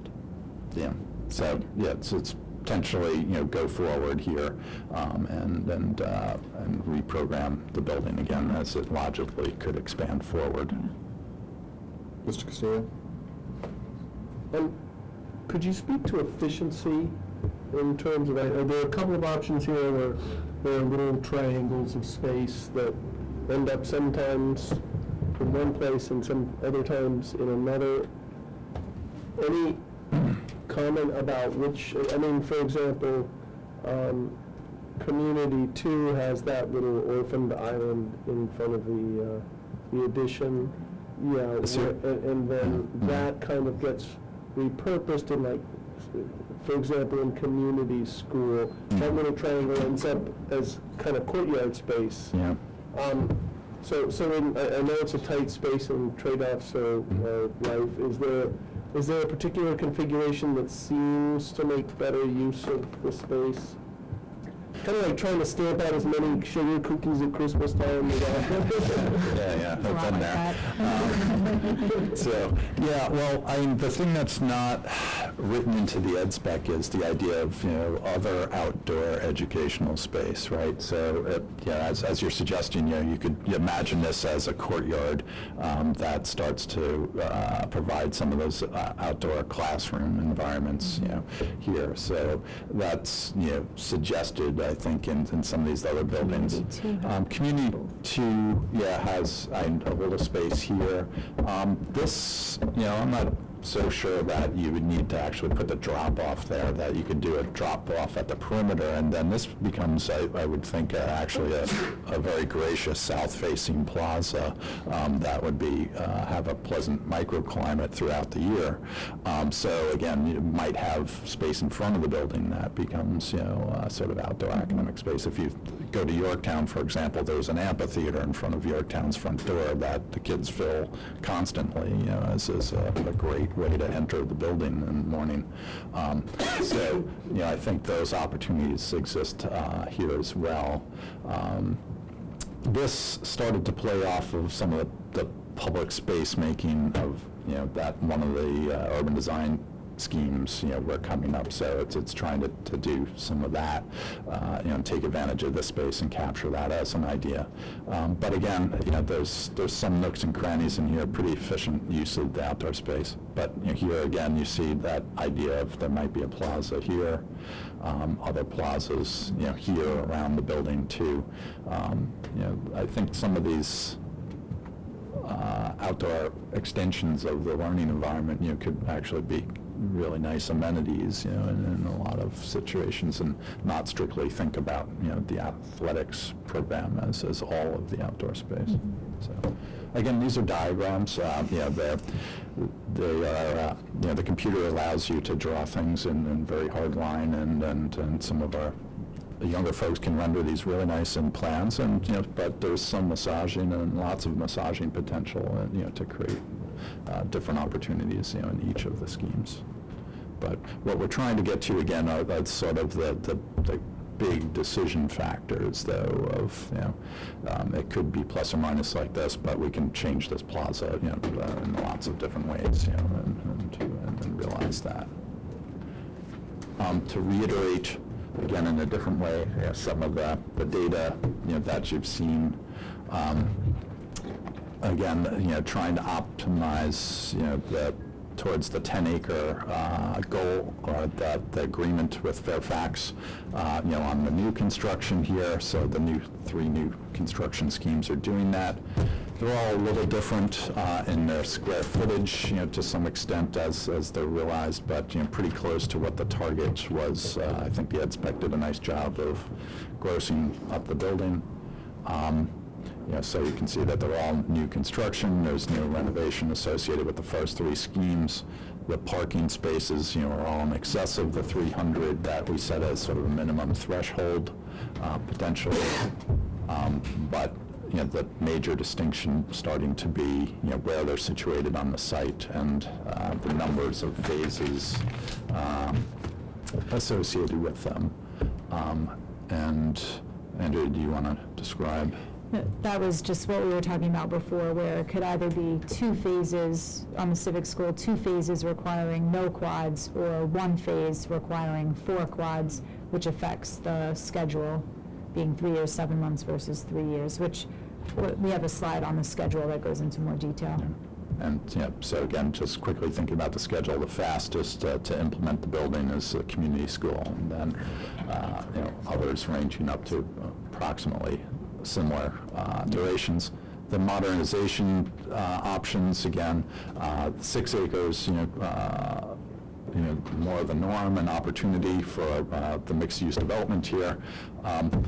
The square footage is smaller, again, by design, to try and illustrate an option of conserving some of the building, reducing the overall footprint and square footage to try and provide a different decision point for the cost. The new construction being different, between not quite half, again, trying to save different amounts of the existing building. The shortfall in the ed spec, about 28,000 square feet, mostly in the PE program. Parking spaces comparable, numbers of phases, upwards of 3, with micro-phasing and others in there. And the idea that maybe we would need some swing space, on the site to implement the phasing program here too, so. Okay, so this is a more detailed look at the schedule. To break this down for you, the top half of the slide, this is coming from the RFP. These were the dates that were in that schedule. And the important piece being the construction was set as March of 2019 to June of 2021. That's 2 years, 4 months. I think Mary Beth, I thought I said it. Mary Beth, okay. So her comment the last time we talked is, what does this mean for our kids that are in the school system? When would they get to experience the new George Mason High School? So with this June 2021 construction completion date, so the students that are rising 5th graders, right, because we're almost at the end of the school year, can't believe it, would begin 9th grade, that would be in September of 2021, would begin 9th grade in the new high school with the June 2021 date. So hopefully that helps to put it into perspective. So with these 5 options, what we've done is the total phasing duration that we looked at, which is the bottom line, is important, but I think what we're all really concerned about in terms of the school is when can the kids move in, when can the teachers get their classrooms set up. So the line here about the building and site being complete is that phase 1 of community school, the first 2 phases of community 2 and civic, and the first 3 phases of hybrid and academic, which means that the line here is separated out from that we're saying you can move in and then we'll demolish the old school and prep it for development. So you can move in sooner than that total duration period. So with each one of these options, if you look at school completion date, the community school does come on target at June 2021. That's the new construction. Community 2, with some slight adjustments, I'm sure they could finish in December 2021 so that you get a move-in over the winter break. So you start in the school in January of 2022. The civic school, depending on how we phase it again with those 2 options, would either be January 2022 or, let's say, August of 2021, if we took a little bit of another look at that. The idea being that if we decide to make if you pursued something like the civic school and said, okay, let's go ahead and build it in 1 phase and let's agree to have some quads, trailers on site and get it down to 3 years, then we could look at having it ready for that September of 2021 and those 5th graders. Both the hybrid school and the academic school are longer durations, as we talked about before. So the hybrid school, I'm sure this could be done, that we could find a way to squeeze a month out of it. So that could be August of 2022. So basically with both renovation schemes, it's the rising 4th graders that start 9th grade in the new high school. Okay. So new school, rising 5th graders, hybrid academic, rising 4th graders. That's what all those numbers say. Questions? Yeah, do we want to go to cost? Everybody ready?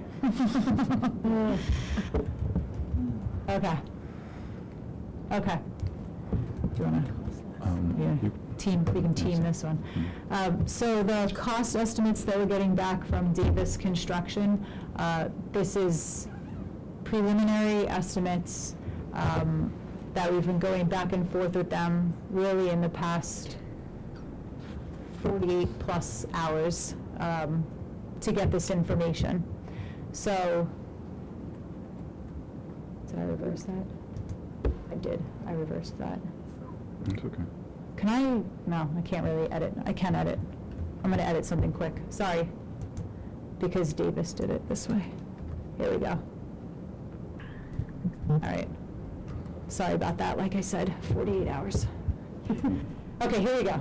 So the community school, which is the brand new school, on the clearly on the other side of the site, the 24-acre side of the site, is the $110 million.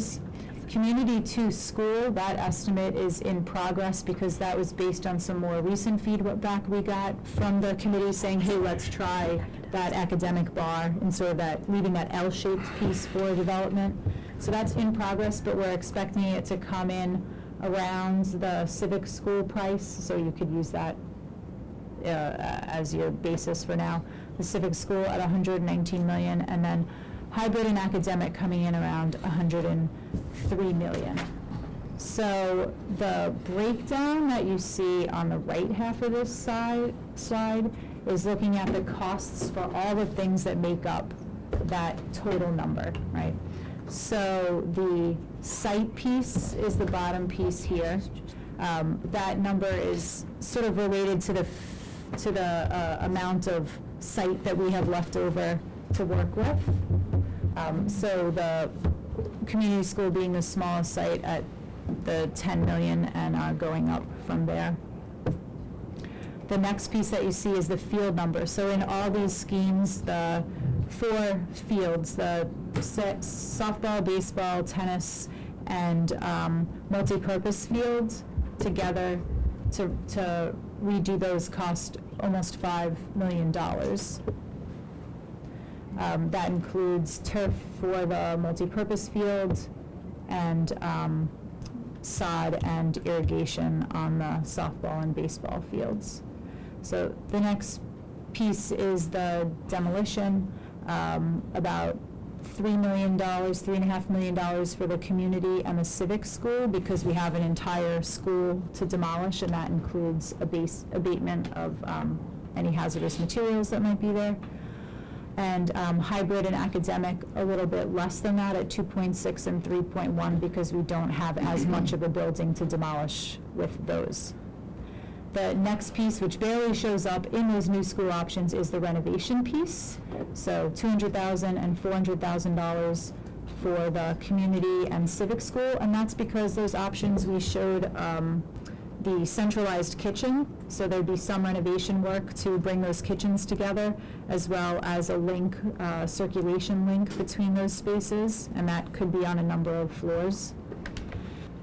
And then in the hybrid school and the academic school, the renovation number is larger, as we would expect. So about $12 million in the hybrid and almost $8 million in the academic school.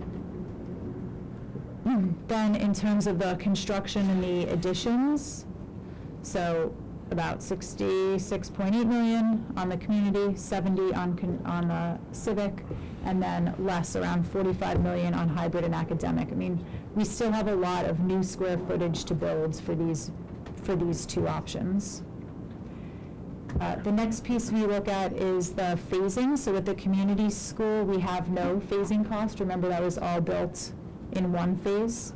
With the civic school, we have about $500,000 worth of phasing, because this is considering it as two phases to build it. And then the hybrid and the academic school have $1.2 and $1.9 million worth of phasing costs. That includes, the quads, the relocatable classrooms that would be required. I know with other school systems, sometimes that money comes from a different fund than the construction money, but we've put it in here so that you know that you're planning for it. And then cost of work. So what cost of work is, includes many items such as the contractor's insurance, their estimating contingency, because we're doing this based on such preliminary drawings, the pre-construction services general conditions, construction contingency, because you don't know what you're going to come across when you're under construction until you're under construction, in terms of there could be something under the site, or there could be something in that existing building, particularly with the renovations. And then there's the contractor's insurance, and there's tax, there's their overhead and profit, as well as bonds that are required for that work. So that is a big chunk of money. And then the escalation, so this escalation is looking to start construction in March of 2019. Right now, the market is hot. There's a labor shortage, which is causing a lot of construction prices to be higher than they were not that long ago. So we're looking at an escalation cost here, which varies between $5 and almost $6 million. What we didn't call out here, but we do have some numbers on, is the future athletic department expansion. This is a little harder to estimate because we're asking them to look 10 years into the future. We don't know if there'd be a recession during that time or what would happen with our labor, and with the economy, as I was saying. But they're estimating that adding the new main gym and the athletic, remainder of the athletic department is probably around $15 million. So that's about $10 million to actually construct it, and another $5 million due to escalation and that cost of work piece for that. So we have some more slides about cost. I don't know if you want to stop and talk about this now. One question about design costs and FF&E and, just the other, is this just construction? This is just hard costs, Just so hard costs. the soft costs are in addition to this. Right. The one thing we did want to point out, though, too, is just the scope of work, associated with the modernization. So that, that building still has a fairly significant cost in terms of the portion that's retained. And this was what was assumed, again, that we would bring the building fully into code compliance, that accessibility would be addressed in an appropriate manner, that, the building envelope would be upgraded, so you can imagine new roofing, new windows, within that, the HVAC, sprinkling, electrical, communications, all the low voltage systems, fire alarm, life safety systems, would all be brought up to, code compliance, and, compatible with the new building in particular, so that all the building systems are integrated into a building management system, and all compatible and working together to make sure that the systems are appropriate and that it's as comfortable to be in the existing building as it is the new. And again, that we've also assumed that the distribution systems would be sized to handle the future expansion of the athletics program as well. So new finishes and coming into those spaces too, so that, again, you don't have teachers in 1970s aerospace and 21st century aerospace, there wasn't a discontinuity in the components of the building, or at least a perception of them. So again, there is still a significant investment being made in the modernization as well. Can I ask a question about the power slide? Right. This one here. Yeah, were any other changes made for hybrid school and academic school from community school or civic school in terms of the program size other than compromises on the size of the athletic program? No, that was the only compromise.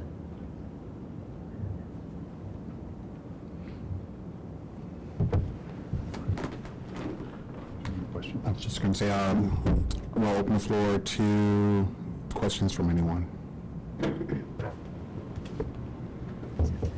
Mr. Castillo? So I guess the first question is, all of these presuppose that the fields aren't going to get realigned to ideally what they should be for orientation. And did you think at all about what it would take with these designs in terms of scooching to development piece, how many acres that would ballpark? Was it an acre that it would take, or any idea about that? Take a stab at that if you I think to orient the fields properly would mean displacing the parking, would probably be one of those results. So we didn't do that because we know there is a desire to have parking. The parking right now, I think it's about 2 acres worth of the site, so that helps. We can look at that if you just want to. No, I was just curious in terms of, and then I guess, Yeah, the interesting thing is about pure optimal orientation,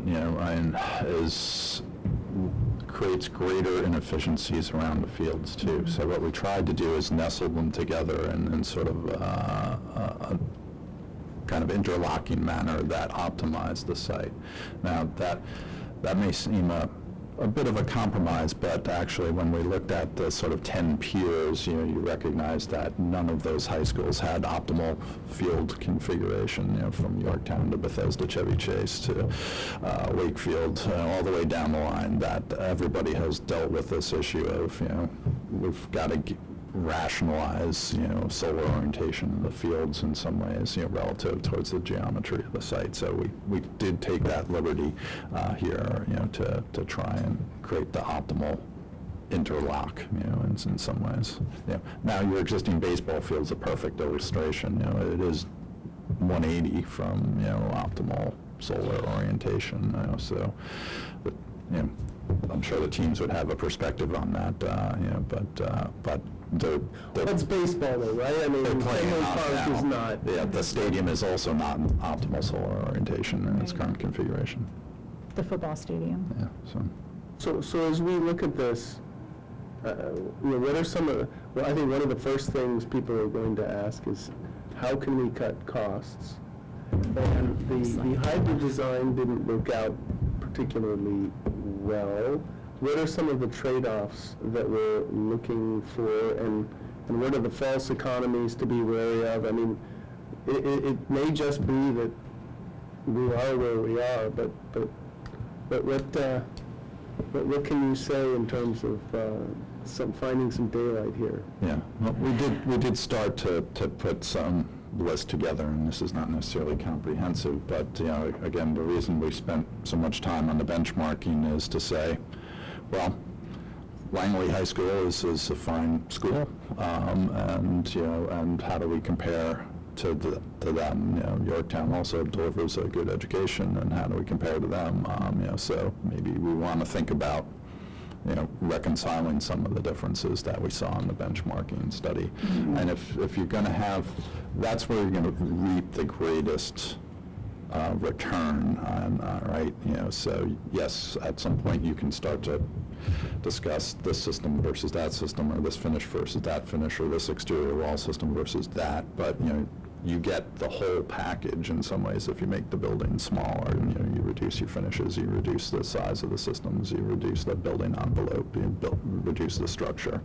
So this is the time, again, at this most strategic hour, in the project, to think about those opportunities to tighten up if it makes sense for your ambitions for the academic program.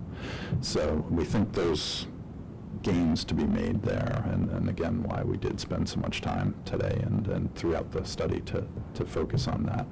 So again, maybe it comes out of one or the other buckets, but we think you could possibly, maybe you can tighten up 10, 15, 20,000 square feet, on a building, so you're starting to approach a sizable portion, in the new construction, we're at high 300s, 360s, 370s a square foot. That's 6 million. Yeah, it starts to add up, right, and make a difference. And then you start to look for subsequent opportunities to tighten after that. But that's where your biggest opportunity, I think, is at this point in time. we've also been looking at, can we retain, the baseball field in its current state? Can we stage around it and not impact, those kinds of portions of the site as best we can?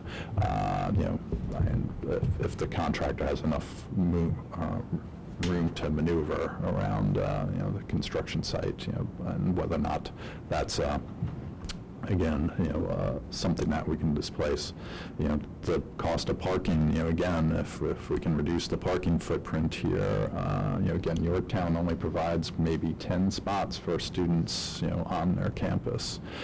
So, and right now you're providing 150, or you're selling 150, spaces. So, each one of those spaces is what? 8,000 service spots, 8,000 plus the multipliers. It's probably $7,500 a space. Yeah, plus all the multipliers, so it's probably over $10,000 a space. So if you cut 100 spaces off of the site, it starts to add up. So I think those were our initial reactions, to it. Otherwise, we think the estimates are comparable, to your peers. Again, at what Fairfax is building for modernizations, and some of your peers are getting for new construction. So I think the numbers are reasonably good in the ballpark. And again, assuming sort of conventional school construction, some brick facades, some glass in appropriate spaces, like the entrance and other places that would create a building that looks attractive but not extravagant. So. There are other ways. We did assume a geothermal field here, within the budget. It's becoming quite conventional in the region as a way of maximizing operational cost over time. Those systems, depending upon the soils, pay themselves back in 7-8 years, and then it's sort of a windfall in the operation of the system. So there are other things that we did make a few assumptions here that you would get a better life cycle cost out of the building if we had a system such as that. So those are premiums, but again, we think potentially good investments, and relative to what other districts are doing, a system that's quite conventionally used here, in the Mid-Atlantic at this point. So. But then, and then also this, so that's heartening that you could cut that, but the soft costs, I mean, if you go all in, you're talking about what, another 10-ish million on top of those? 12 to 14 for FF&E, design, and all those other costs.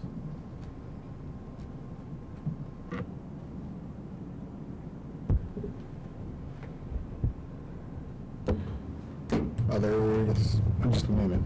I just wonder, when we get into those softer costs of FF&E, if there is some repurposing of some equipment and some things like that that can certainly help out with some of those costs. Okay, I'll raise my hand. What's FF&E? Furniture, fixtures, and equipment. Okay.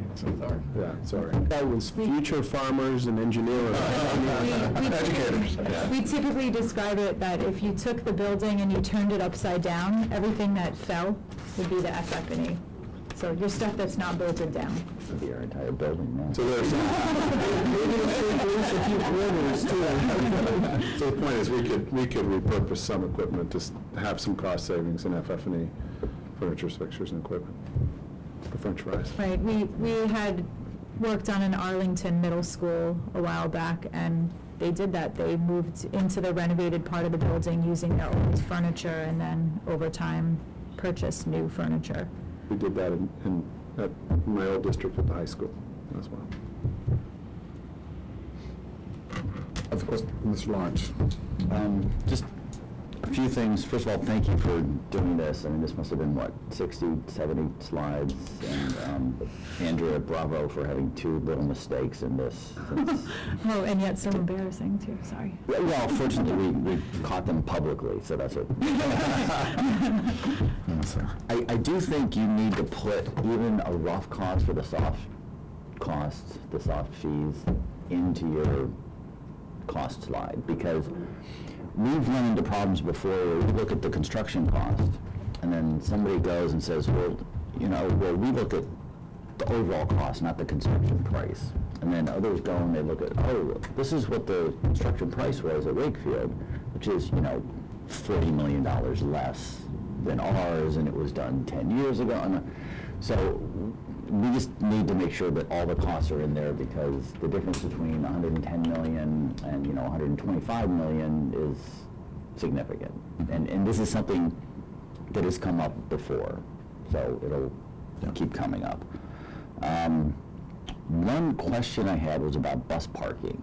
I mean, Sean, at the beginning, you said some, if not all, assume off-site bus parking. And I'm just curious as to where they're parking.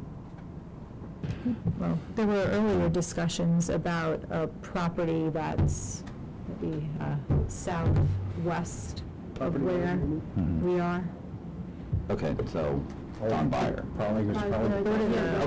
Okay. As long as there's concrete ideas about what to do with it and where to site it, that's fine. If it was just, we'll deal with that later, that would be a little more problematic. Yeah, I don't know how feasible that is, but that did come up in one of our earlier meetings.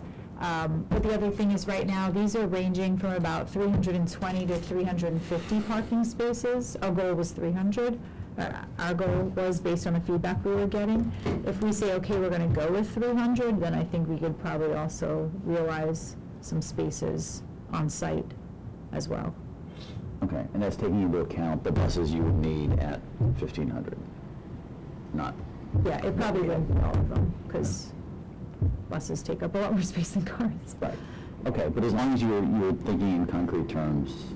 I mean, I think it would be good to get feedback on how feasible it is for that bus parking to be at that other site, but... Right, okay. I would, echoing what Margaret said, I would find another word for the word public, because when I looked at that, when I looked at these, I not only couldn't figure out what it meant, but I think it's actively misleading, because when I see public, I think that means during the day it's public space. And it's not. It's school restricted access space for security reasons, except after hours. And I think it looks odd when you have two schools separated by what looks like public space during the day, and that's not what you mean. It could be taken the wrong way out of context. Sure. Yeah, without And the context. well, I think it would be taken the wrong way in a good sense, because people would say, wow, now I've got, in effect, another community center here, during the day, when in fact that's not what it is. Sure. And the other thing I would do is make clear, and you did in one of the later slides, your timing in terms of the part that is getting developed. That is clearing and prepping. But I think a lot of people will look and they'll see the boxes and they'll think, oh, it's going to take 5 months to put the commercial development on that site. That is so much better than I expected. And what that is it's only then when you can even start. I mean, obviously, That's right. you can start, committing the land and getting, sales and everything. But the way it looks, you've got the boxes there and you have 5 months next to it. And I think people would look at it and go, we're going to have it done in 5 Yeah, months. we had exactly that same conversation, and I think we parenthetically put it at the bottom of the slide, just to clarify that, that's what we mean, that the site is now prepped for the developer to start work, Right. So. But it may not have been in bold enough font. So- Okay, if it was, I It's saw it there. on one slide at the very end, if it was on others, I mean, I'm sitting closer than anyone, and Yeah, I it's here, it totally- says, oh, that should say phase 4. Includes existing school demolition and, it's, Right, yeah, I mean, just making it and clear site so that, preparation. So we'll even- make it clear. Maybe we need to say in this Phase box, one, site prep and, site prep for development or something. Like clearly in that box. Right. Yeah, I mean, you've got it all here, but if people have to work their way through 70 slides to understand it, it's just never going to be understood. Yeah. So, That's good. Good point.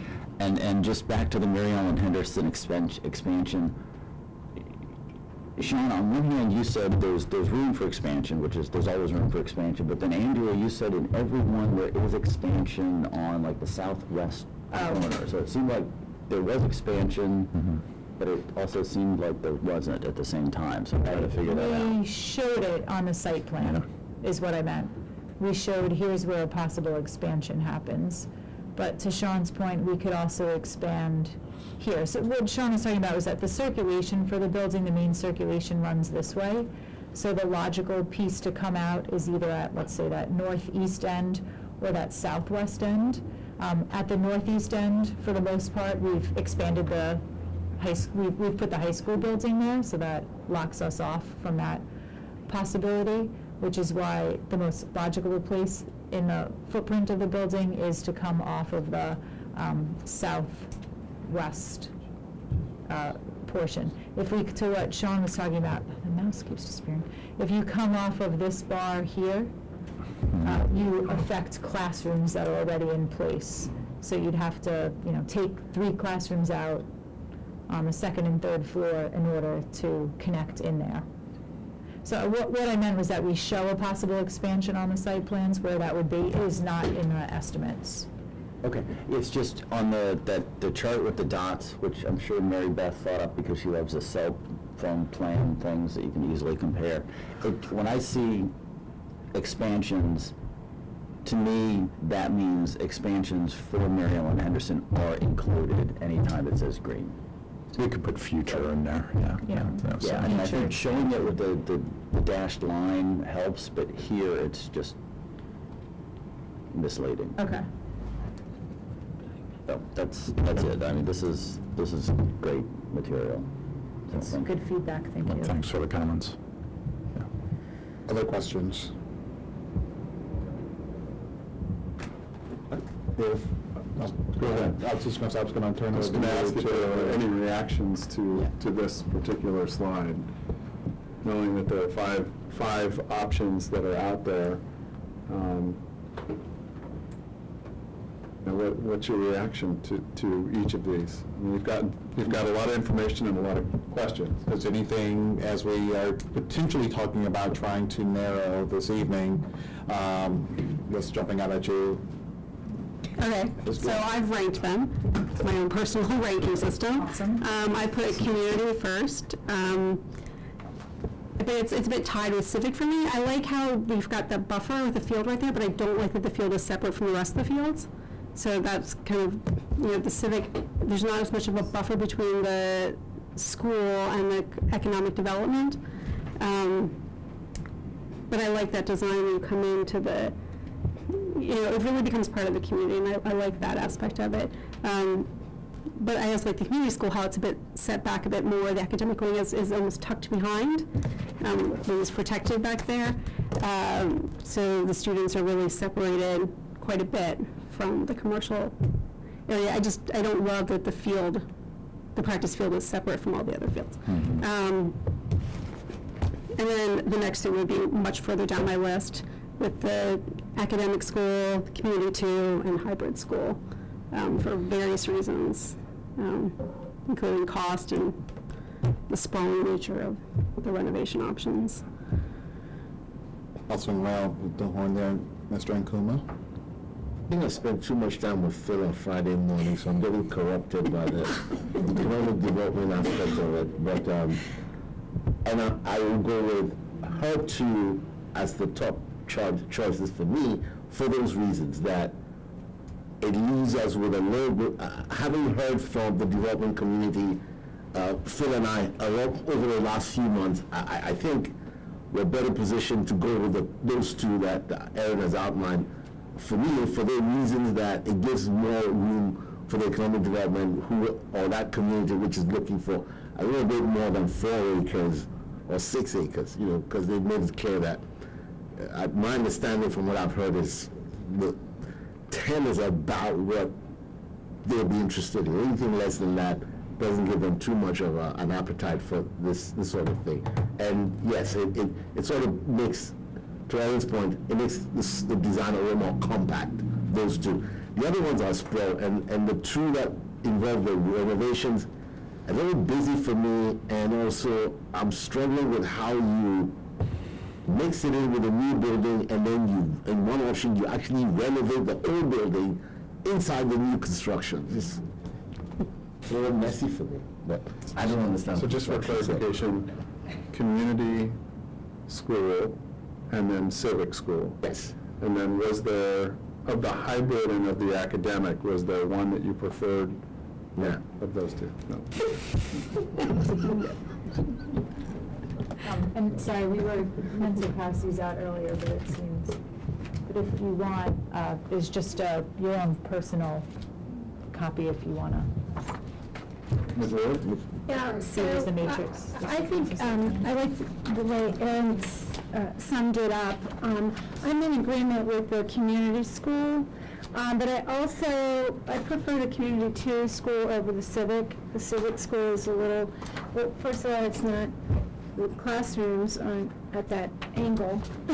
But, right, is that what I'm saying? Electricity. The civics, they're just cut, so they're like stacked. Oh, okay, that's the building, okay, I see, I just thought of that front part, that must be the common area, okay. So I still prefer the community and community 2. I think the hybrids, it's too time consuming, they take up way too much space, and they're not really saving us much money. So I really don't like either of the hybrid options. And that's it. I'm done. Mr. Gazio? Okay, well, I will say that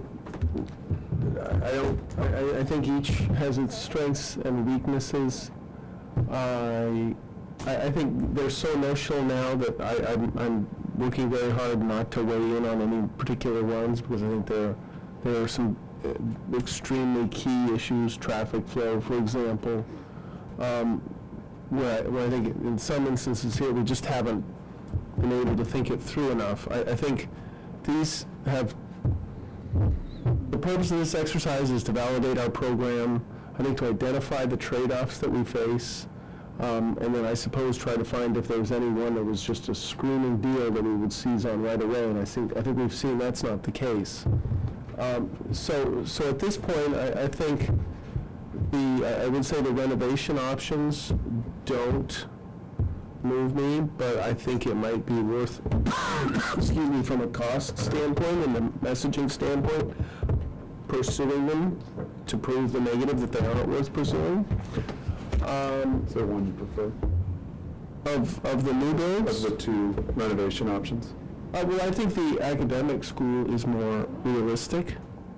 I think the hybrid school is we would regret that.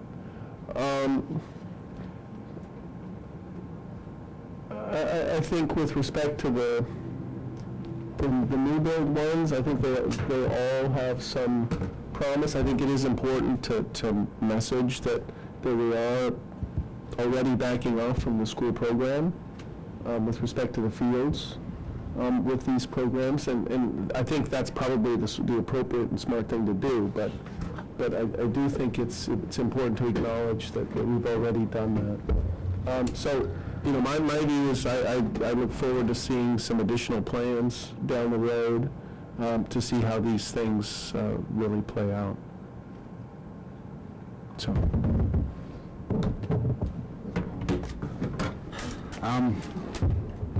I guess I'm going to duck the question to a certain extent, too. I mean, I don't like the renovation options because I just don't think they ever make sense. But my bigger problem is this is different, but it's not new. I mean, we've had spreadsheets that were this big that had, you know, new hybrid renovation before. You know, we were coming in with a figure of 112 million. We got told that was too much, and the lowest one here, the factor in the soft costs, is, you know, 115 to 120 million, going up, you know, 125 to 130. So what I don't understand about any of these options is how they actually get us closer to a high school.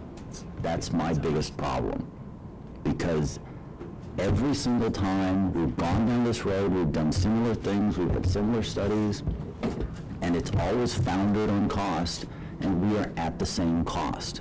We're not at the 160 million that we had with one, but we're over the figure that we were told before cost too much. So my basic problem with every single one of these, and it's nothing to do with all of you, I don't see how any of these get us closer to getting a school. I don't. It just doesn't seem to make any sense. If these figures were too high before, why are they not still too high? So I can't pick because I don't think any of these are actually feasible unless something fundamentally has changed in terms of the city council and the city budget. Can I ask a clarification question? Just a clarification question, perhaps for you. And that is, it was my understanding that after tonight we would take potentially 2 or 3 ideas that are up here to a joint meeting between us and the council, and that these became sort of beginning talking points or beginning jumping off points for us to engage in a conversation about what could happen and what the possibilities could be. And through that conversation, we could then begin to, not negotiate, but begin to understand each other's perspectives with respect to where we wanted to land with cost and program and the like. And that tonight, I think, is just an opportunity for us to sort of jump off and to set a starting point, not an ending point. So I wonder if, in the context of this being an opportunity to engage each other in a conversation about what our desires are with respect to community, school, and economic development, if perhaps the framing of it or the positioning of a decision is these are 2 or 3 that we want to engage in a conversation about, knowing that there are some pretty big hurdles, but these are the 2 or 3 best that we want to bring forward, is maybe a better way to position this than these are the options, you know what I'm saying? So that we at least begin to engage in a conversation in a more meaningful fashion to help us. No, I understand your point. My problem is what I feel like is you want to, and you're doing what you should be doing, is trying to get us to a point where we can jump off. I just feel like we've been to that point and we have jumped off multiple times around the same kind of drawings and the same kind of figures. So I'm trying to figure out why this is different than what we've done before. Can we continue the process before we just indicate? Well, I'll now that the task has been clarified, I would respond to Dr. Noonan's prompt a little differently, which is to say, I think the community school, 1, the civic school, and then for purposes of proving the negative, the academic school, I think are the ones worth exploring. So now that I understand the assignment a little better, I don't want to be evasive for its own sake, so. I'll circle back and respond to that, but I'll continue around. Go ahead. So I'm going to, I think, agree and disagree in some ways. First off, I think I agree with the general gist of none of the renovation expansion seems to make sense to me. They're $7 million less than Community One, and that's without the athletic program, which costs more than $7 million to build. So it doesn't, and you lose at least 4 acres for economic development. So it's economically ridiculous, and it doesn't get you as good a school. So where one might need to be left in to run down, I would be perfectly happy with the city council tossing both of those aside, because I don't think the city council is going to want them either, because they don't want to have 6 acres for economic development. So I think those go in the trash bin, as far as I'm concerned. I would like to talk a little bit about what Mr. Lawrence just raised. Certainly we've done this sort of exercise before, but it feels to me very different, because it's all been, cost estimates based on a generic plan for the school, which Mr. Jones helpfully did, but there weren't test fits that were done. We weren't looking around the particular way we would build a school. And so we have different options, and we can go into the process if we narrow down in terms of doing what I think of as value engineering, and where we just say we can make trade-offs, but we actually have a design to work from to make trade-offs around. And I think that's a more helpful way to try to get to yes. And we may not. We may reach a point where the city says we can't afford to build that high school, and then we as a city have to decide what we're going to do about the fact that we can't afford our own school system. And that's going to be an interesting conversation. In terms of the weighing, I would agree with Mr. Castillo that if you had picked between the hybrid school and the academic school, I'd lean toward the academic school. The hybrid school just looks a little bit too much like somebody played with an erector set, as opposed to being a concrete school. Among the ones above, I think I guess I would go with either Community 1 or Community 2. My recollection is that Civic School was more expensive than Community 1 or Community 2, and I don't see anything about the design that would make me want to pay more for that. In fact, I don't like it's like a loading area, but that feels like a canyon between the two that sort of like blocks off light to Mary Ellen Henderson, and I'm not drawn to Civic School at all. Between Community 1 and Community 2, I like the feel of Community 1 a bit more. Ms. Gill talked a little bit about the advantage and the disadvantage of the field separated. I guess I like it a little bit more because it feels to me like it sets the school away from the development, and it feels like that's a field that could be more easily used by the community because it's not back behind the school, so it feels more open and inviting. But I'm not hard over about either if either plan demonstrated a degree of superiority. The advantage to Community 2 is the development is shifted around so it's more on Route 7, so presumably it might be worth more to people who want to be facing Route 7. And I wouldn't be hard over about either of those things, but I like the academic wing sticking back behind the school, sort of with the nice views of the field, and it feels more, and I like the courtyard on Community better than I like any courtyards on Community 2. But there are a whole bunch of practical considerations that I may not be ready to judge yet. So I would lean towards probably Community or Community 2. And I think the connection between the high school and Mary Ellen Henderson is very valuable. And I liked the notion that in Community 1 or Community 2 you could combine kitchen facilities and you basically have almost a combined sort of eating area, if you like. It feels like a heart of a school that is uniquely different. You have separate schools, but the kids can sort of all be together and be more used to each other if they've got that shared kitchen at least, and maybe adjacent eating facilities. So, just a point of clarification, Andrea, you had mentioned in the costing that Community 2 was likely going to be about the same cost as Civic. It's quite possible because it is 2 phases. Okay. Just so you know. So the other big advantage to me is that Community 1 is a single phase. It's not only done faster, but there's no kids in trailers, there's no disruption to the academic program, and for all the kids that are, in the high school now, or, not, older than rising 5th graders, it messes less with their academic program while still giving the rising 5th graders the full benefit of a new school. So I guess the more I talk about it, the more I'm hard for Community 1. And for me, community school and civic, if looking at those two would be the two that I would potentially look at. And for community, for the same reason, the time of the construction, I do like the fact that the academic wing kind of sits with fairly good the views of the athletic fields. I also do like the fact that it has the practice in the front because it does give that opportunity, creating a little bit more use for community usage of that and being right there, and with that connection to the potential commercial area as well. If keeping one of the renovation options, it would be academic because it makes a little bit more sense if we're going to look at and do that. Of the connection piece of it, it would be that particular one. Hybrid is a little kind of more spread out than I would want to be, what the schools to be at this point.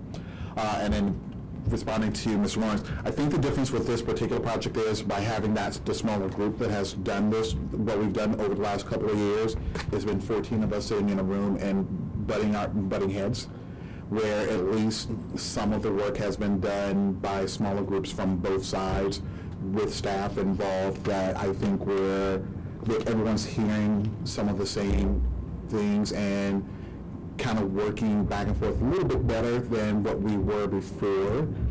And I think we're at a slightly better point. Yes, we still have a big potential to get bogged down again, but I think we are at a completely different point in the process than we have been in those prior years, to not get to this point of having actually fit somewhere a school would be at now, where we, quite frankly, the other times have never gotten to the point of actually looking at how they would actually fit on site, versus we kind of have a conceptual, someone saying this is what we think could happen, where we actually can look at something. Yes, it may not be the final product, but it's at least we have a picture that we can look at and see how the potential new school connecting with MEH, and how the 10 acres that will be set aside for development could potentially look now. And I think we're at a good point, and we'll figure out on Monday night how good a point that we're at when the city council and the other members of city council who aren't involved with the smaller working group get a look at this now too. Where we've had at least one other of those folks from city council that was here looking at this also. So I think Monday we'll be figure out if we are back to where we have been before, or if we're at a potential moving forward point. Clarification, was your second civic? did you Yes. say? Okay, so, if I may? Yes, go ahead. It appears that there are two that clearly make the cut, I think, with everyone, and that's community school, first one, and then looking at some sort of modification, renovation, academic school. So if we are going to move forward with two, those potentially could be the two, that we would move forward with community school and academic school. If we want to have a third, the jury's out a little bit. It's somewhat split between community 2 and civic. Mr. Ankuma, am I missing? Academic, one with the renovation, Yes. did we get a majority vote on that? I think the majority vote was to not do any of the renovation, but if indeed we needed to explore one, that the academic was the one that we would explore. And I don't want to presume the right decision-making process here. I think that's for you all to consider. But I wonder if in good faith it wouldn't be important for us to go forward with at least one of the options in renovation for purposes of community understanding. Great, but I'm struggling with renovation when the community has already said no. I think we all are struggling, as listening to you tonight too, we all are struggling on the renovation, but there is in the community that still continues to push hard for renovation. So I think for me, and I think for some of those in the community, as they look at this and then look at those costs as they've been estimated, and I think those numbers are going to get potentially between now and Monday refined even more. I think when they see that we're still going to spend over $100 million to renovate, I can't imagine someone still saying, and this is just me saying, well, let's still just renovate. We can figure out and use some of the existing building. I can't imagine someone still wanting to spend over $100 million and using existing and doing some, painting in some cases of a renovation versus for a little more, and not a lot more in my opinion, we can get a completely brand new school that comes all in one phase. And as we saw at fifth graders now, because I'm sure we have a lot of families with fifth graders and a lot of families in the community recognizing that, that their kids aren't going to necessarily see this, but even though they're being given the sooner that we're able to have something in place and move students into a new facility, I think the better we are with the schools. Yes. So my only, and I agree with including one of the hybrid option, or one of the reno options, just to show that we have really looked at everything. I think a question that's going to come up both in the community and from city council is why has the number gone up so much from what we had discussed a couple of months ago, which I know is just a ballpark, and I think we all know it was just a ballpark, and Bob helped us come up with that ballpark, but I know that a lot of people are going to say, but you said it was going to cost 60 million, 70 million, maybe 80 million, and now it's 100 million. And so it's just having that conversation and squaring the numbers up so that people understand. And I don't totally understand either how we got from that number to this number, but I assume it's because those were much more ballpark and much broader estimates than what we're looking at now. I don't believe any of us put out a $60 million number. Yeah, Bob did. It was, Bob did. Agreed. It was a proposal, but that is why that proposal was supposed to be validated, in my mind, to be validated by this team. And you're right, that's what And it clearly, we are back to where we started. I remember before the PPP was turned down or we declined that, we arrived at 112 million, didn't we?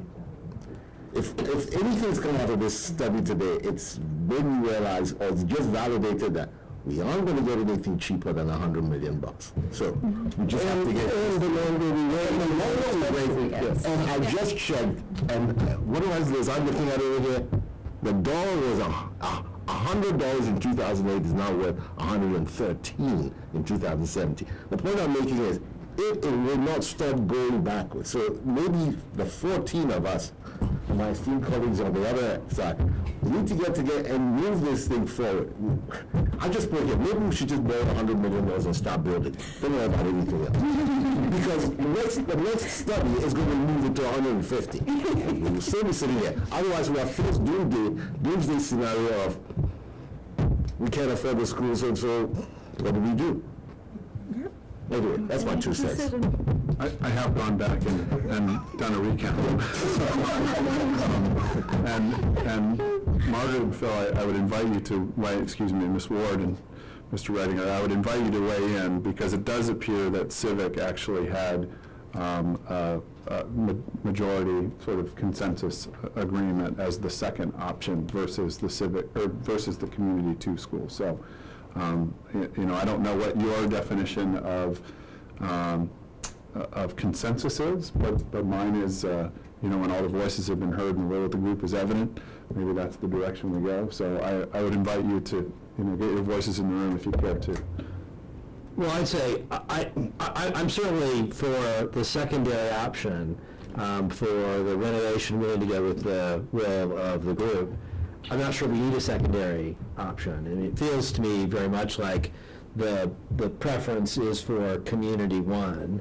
And I personally am past the point where I like admiring the problem. And the more we can narrow and the sooner we can narrow, the more we can focus our effort. So I'd be happy to put forward a community and as a far inferior, if we had to renovate, we'd use academic option, which doesn't make any sense, but we're leaving it in because we want to make sure that we've exhausted everything. But if 2 options are to go forward, I will freely go with the will of the majority on what the second one is. I don't like the civic school. I'll tell you why. For the same reason you said earlier, there's that space between the 2 buildings, and I don't like that. It looks like it looks like an alleyway. And the other thing I don't like about it, Marion is connected to part of the building, but it's not connected. There's just that little passageway between, I guess that's what we're calling the public area now, and the academic area. It doesn't really flow or connect as well as Community 2 does. It just looks like it's kind of bunched in there, and it just, I don't know, I don't like it. I just don't. But you're like community, you're okay. Community 1, I love. I think it's great. So we at least have one.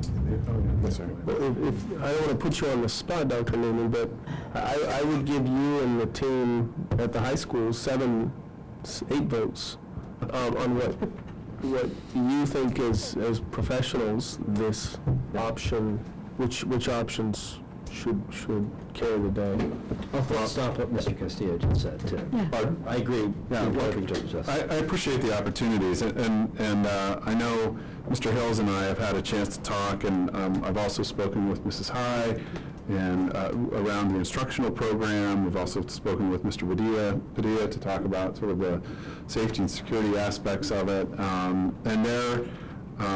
I'm not sure there's general consensus among all of us, but I do think that what I heard broadly was that there were some things about Community 1 and Civic that were, and Community 2 that were liked.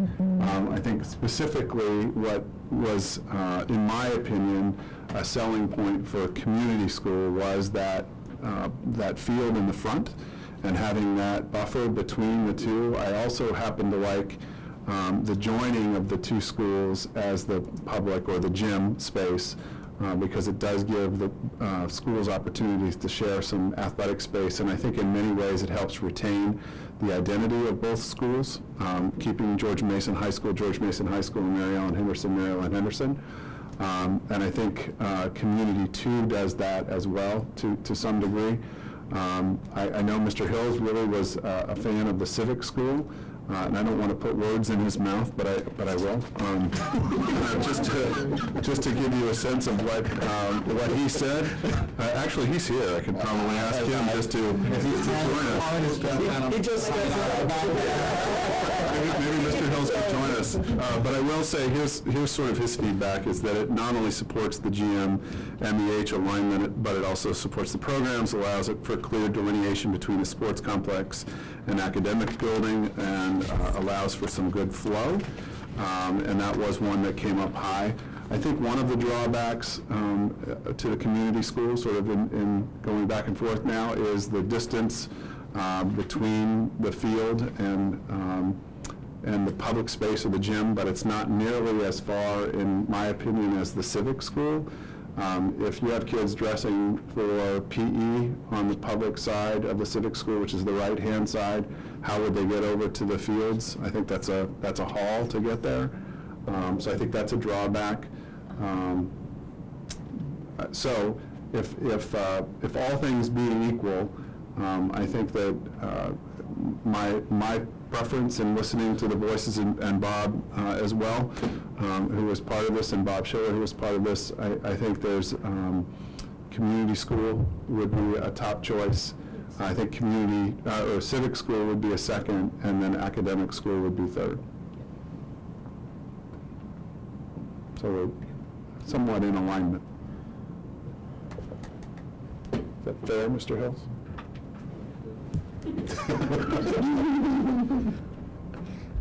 So is there value in having a second new option? I don't think so. I think that just causes confusion and more choices, which means less chance for agreement and consensus.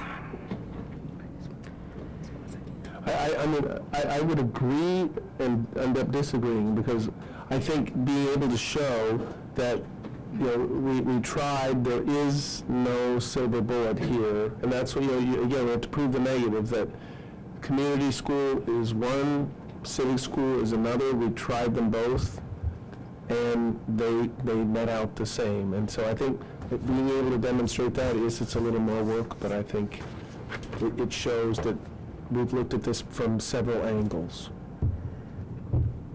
Even though I know we're going to come out basically in the same place.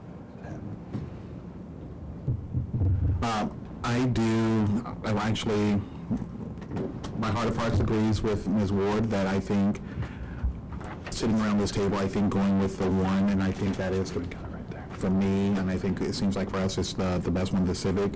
But I think of having kind of two, the community, but I think of having the options for others to look at least of those two new bill options, kind of gives us that feel, because rough estimate-wise, they are different costs, and so I think that's kind of letting folks see a little bit of that, and really the only reason of putting one of the renovation options out there, because it's still a vocal, I do not think majority, but a vocal part of the community that are still talking renovations, but when you look at the numbers, it doesn't, to me, go to spend that much money for something that you're not getting a brand new, completely brand new high school and spending that much money.